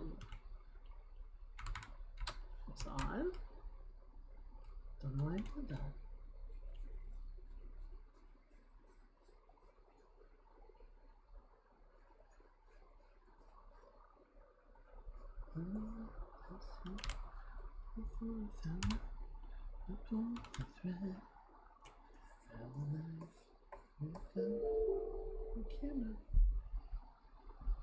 Oh, Comfort, thank you very much for the follow.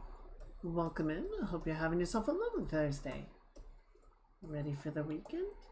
How you doing, Jim?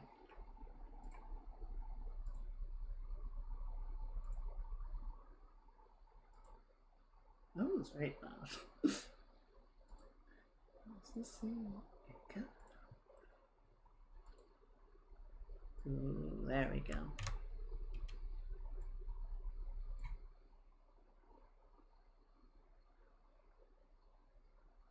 Okay, I'm gonna try one more thing, which is just to bring it to the foreground. Interesting. It doesn't blend over the black circle. Oh. Oh, ain't that just rotten peculiar?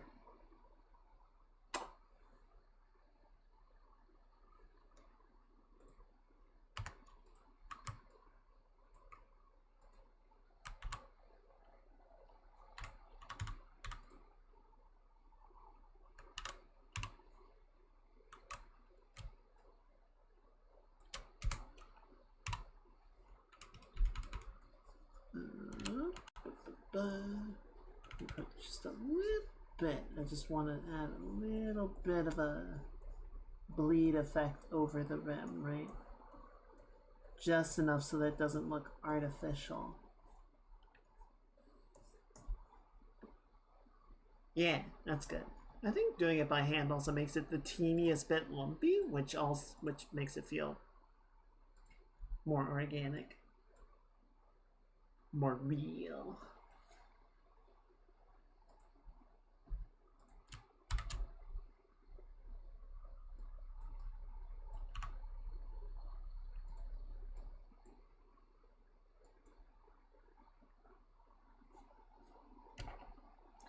Hello, Baito.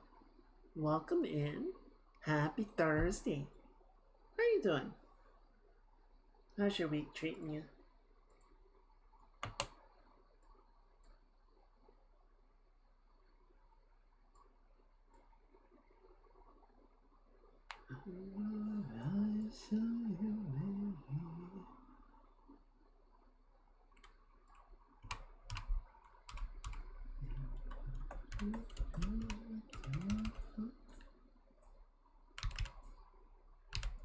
Come on. There you go.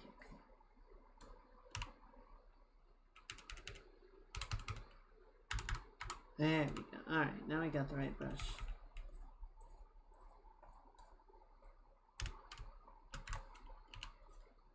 That's what we need. Just break it up a little bit. Get a bit more stranding going on in here. Something like that. Yeah, I don't use this very much. It's the Painterly Blender, which is quite nice. You can see it gets some very nice sort of swirling effect going. It's like a softer version of the fingertip. I found the fingertip in Clip Studio is a little aggressive, right? It kind of drags really hard. Oh yeah, I've only watched Belle once, but it was the soundtrack that convinced me to do it, and it is... Both the English and Japanese versions are really good.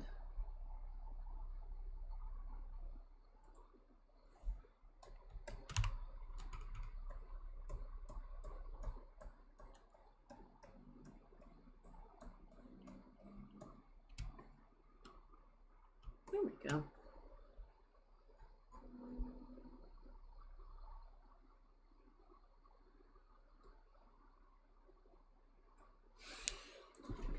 I am contemplating, I know, dangerous business, how much we want to sort of work the purple rim lighting into the characters. How much we want the lighting of the background to be just sort of a poster as opposed to actually informing the characters. Let's see at least 0 times it.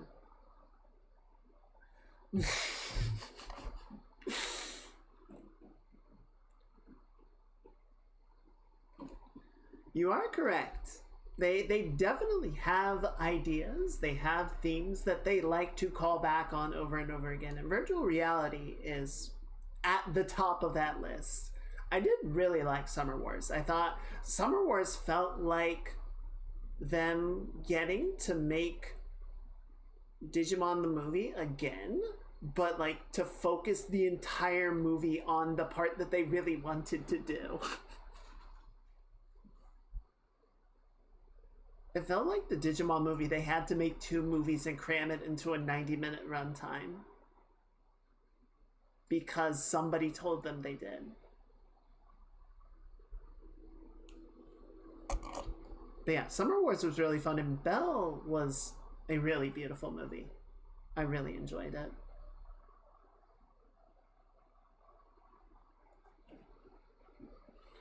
Okay. Yeah, I like how the eclipse shaped up. I think that's a good approach to it. So yeah, I think the main thing that I still really want to do, which is going to be for next time, is just to go in and do that material pass, right? Really sort of get some more, not reflections, but a little bit more like highlighting, and do a second wrinkle pass on everything. Really go in on the rifle and give that more of like a paint job. Hair's sitting in a pretty good spot, but we can always break it up further.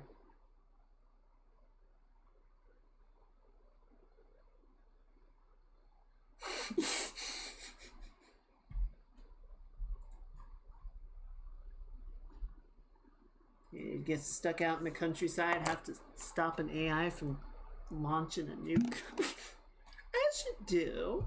Everyone's had that summer experience, right? Surely.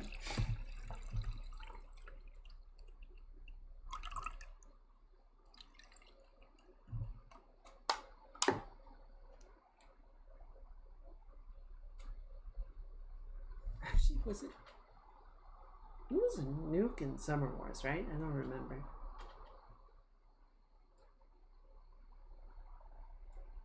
Okay. Let's do this. Let's do this as one last little sort of touch up for the night. We'll see how we feel about it. I want to try adding just a little bit of rim lighting on our characters here and sort of see if the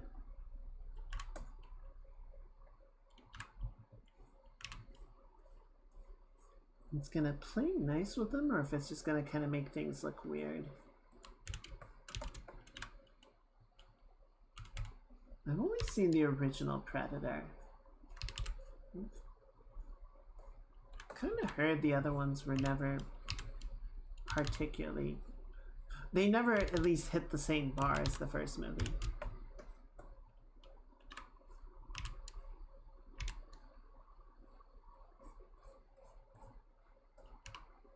There's that new animated movie that just came out. I don't know what to make of that thing. I suppose it's an interesting premise, if nothing else. But I saw commercials for it, and I'm just kind of like, okay. You do you, I guess.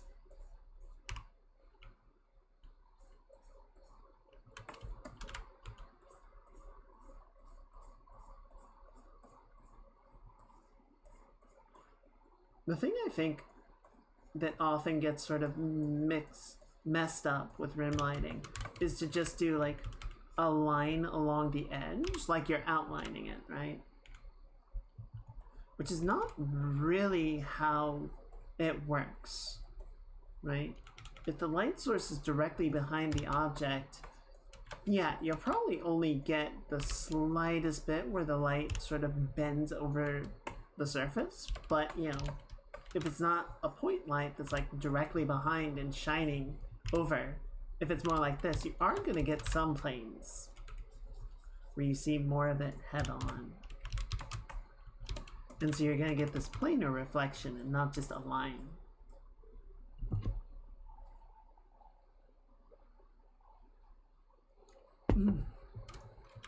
So like here, I've kind of gone for the line approach, right? Because of how close it is to the surface.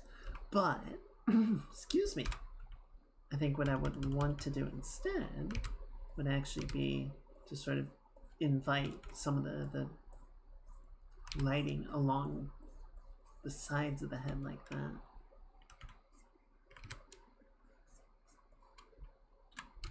Especially along the hairs that don't pick up as much of the key lighting.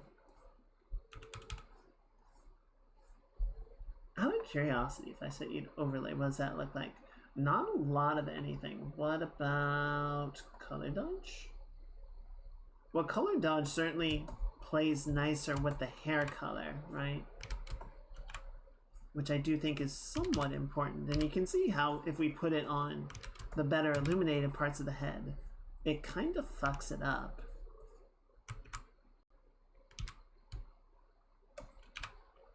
So that's kind of a good warning indicator of like, hey, you're putting this in places that it shouldn't be. Because if you sort of put the backlighting and the key lighting in the same place, one of them should be canceling the other out, and that's kind of how you get that.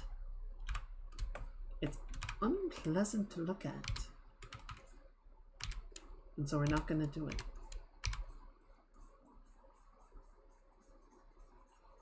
Yeah, a little bit of backlighting coming from the eclipse, I think, is a good idea. Doesn't need to be too strong, right? I feel like I'm getting too reliant on the dodge blending. It has some nice results, but it's also kind of, I don't know, it feels stylistic, I guess, is how I would describe it.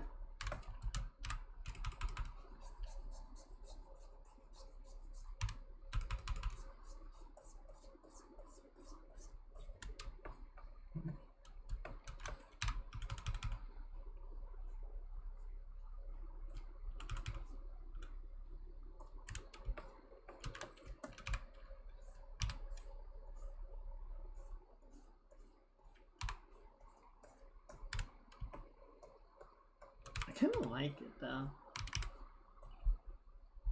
It's got a certain attitude, but I think, I don't know, correct me if I'm wrong, Artemis, but it's kind of in the direction that you were imagining when we first started talking about it.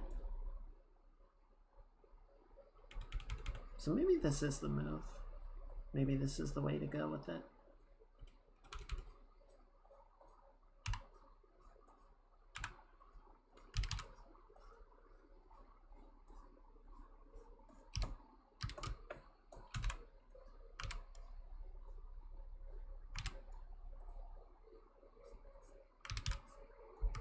Maybe not quite so strong, maybe like 50%.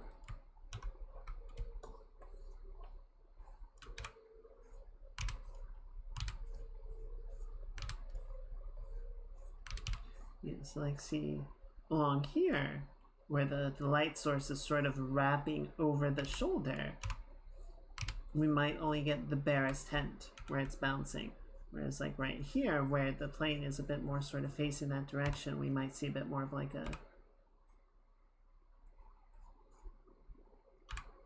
this? Oh god, no, what?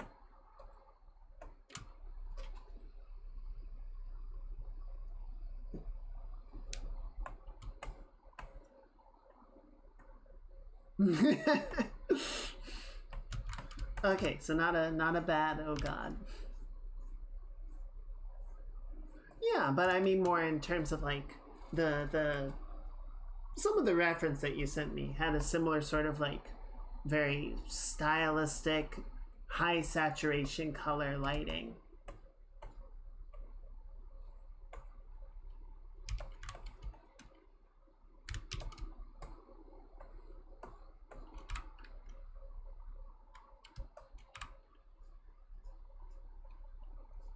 So just adding this little bit of an extra like color wash into some of the backlighting, getting a little bit more like of a purple touch up.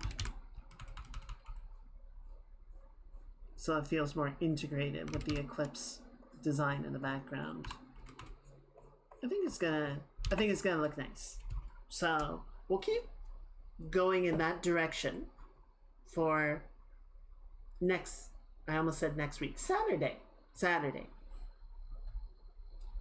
However, unfortunately, we need to wrap it up for tonight because it is getting late and somebody might have not slept in a while. So we need to go ahead and call it a night. But it's almost the weekend. It is almost the weekend, and we shall hang out. We'll play some Dune on Saturday. I mean, I've already started playing it. I'm gonna be playing it more before then, but I'll sort of catch you guys up on where I am, what's going on. We'll watch the intro cutscene, which does a really good job of explaining sort of like what is the premise of the game. How is this working? Where does this sit relative to the books and the movies and everything? It's a really nice cutscene too. So, who could I mean? Who could I mean? All right, be back up. There we go. So yeah, I'm looking forward to it. I hope it'll be fun. I think it'll be fun. I know I'll have a good time. I hope you guys have a good time. I hope you're looking forward to it. And before that, let me see it, Rain. We gotta shut down the. No, we don't have to shut down the YouTube VOD because I never started the YouTube VOD. God damn it. I'll have to make sure that I send that over. Alright, let me see who is going. Is Boru still streaming? If Boru or... Yep, there's Boru. There's Boru. Oh, that Boru's still flying around in his orthopter. Lucky bastard, I want an orthopter. Alright, let's go say hi to Boru. It's been a minute. Actually, wait, hang on. Has it? Well, so Boru and Mousy are streaming together. And I feel like if you raid one, it kind of works for both, but it's also like, whatever. Damn, I wish I could spell. Okay, so yeah, I haven't raided Mousy recently or even at all. I don't know. I've definitely raided Mousy at some point. Yeah, okay. Let's go say hi to Mousy. Like I said, Mousy and Borubi are playing Dune together. I actually joined onto their server because it's Boru and Mousy and Coco and a few of their friends. So they're all kind of... Will that be spoilers? Not really. So there is a storyline, but it's like a fraction of what you're doing. And for the most part, they're kind of roaming around some part of the desert, gathering stuff, researching stuff, building stuff, you know, building up their arsenal and their stockpiles. So it's like, it's not really spoilers just because it's a bunch of like open world shenanigans, right? If they do decide to do one of the mission things, even then it's like, whatever. It is not a super story-centric game, is how I would put it. Alright. What should we do for raid message?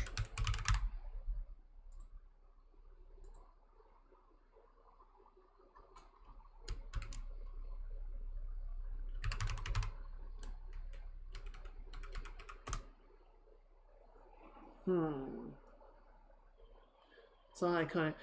Actually, yeah, I'm pretty sure the developers also made Conan Exiles. So it's very much in the same vein of game. Dang it. I'm trying to think of a raid message.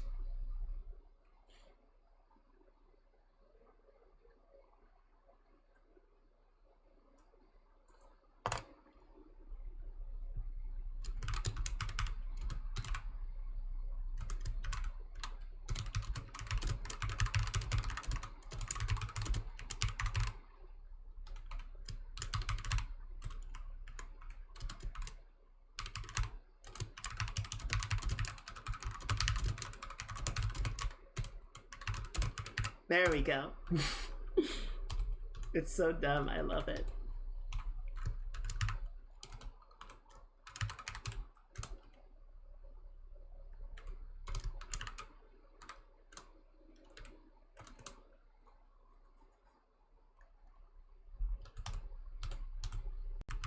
All right. Let's go ahead and get that raid rolling. So yes, I will see you guys on Saturday for some Dune, and fingers crossed, I'm feeling pretty confident that we will wrap this drawing up then.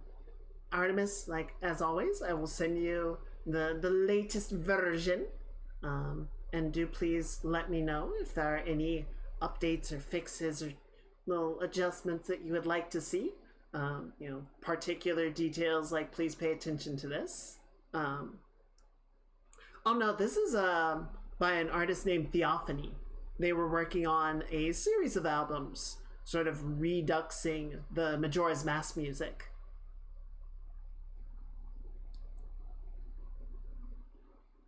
So this is their version of the Termina Field. I really love it. They were working on 2 albums, and then they started working on a video game, and unfortunately they haven't come back to work on the Majora project, but maybe one day.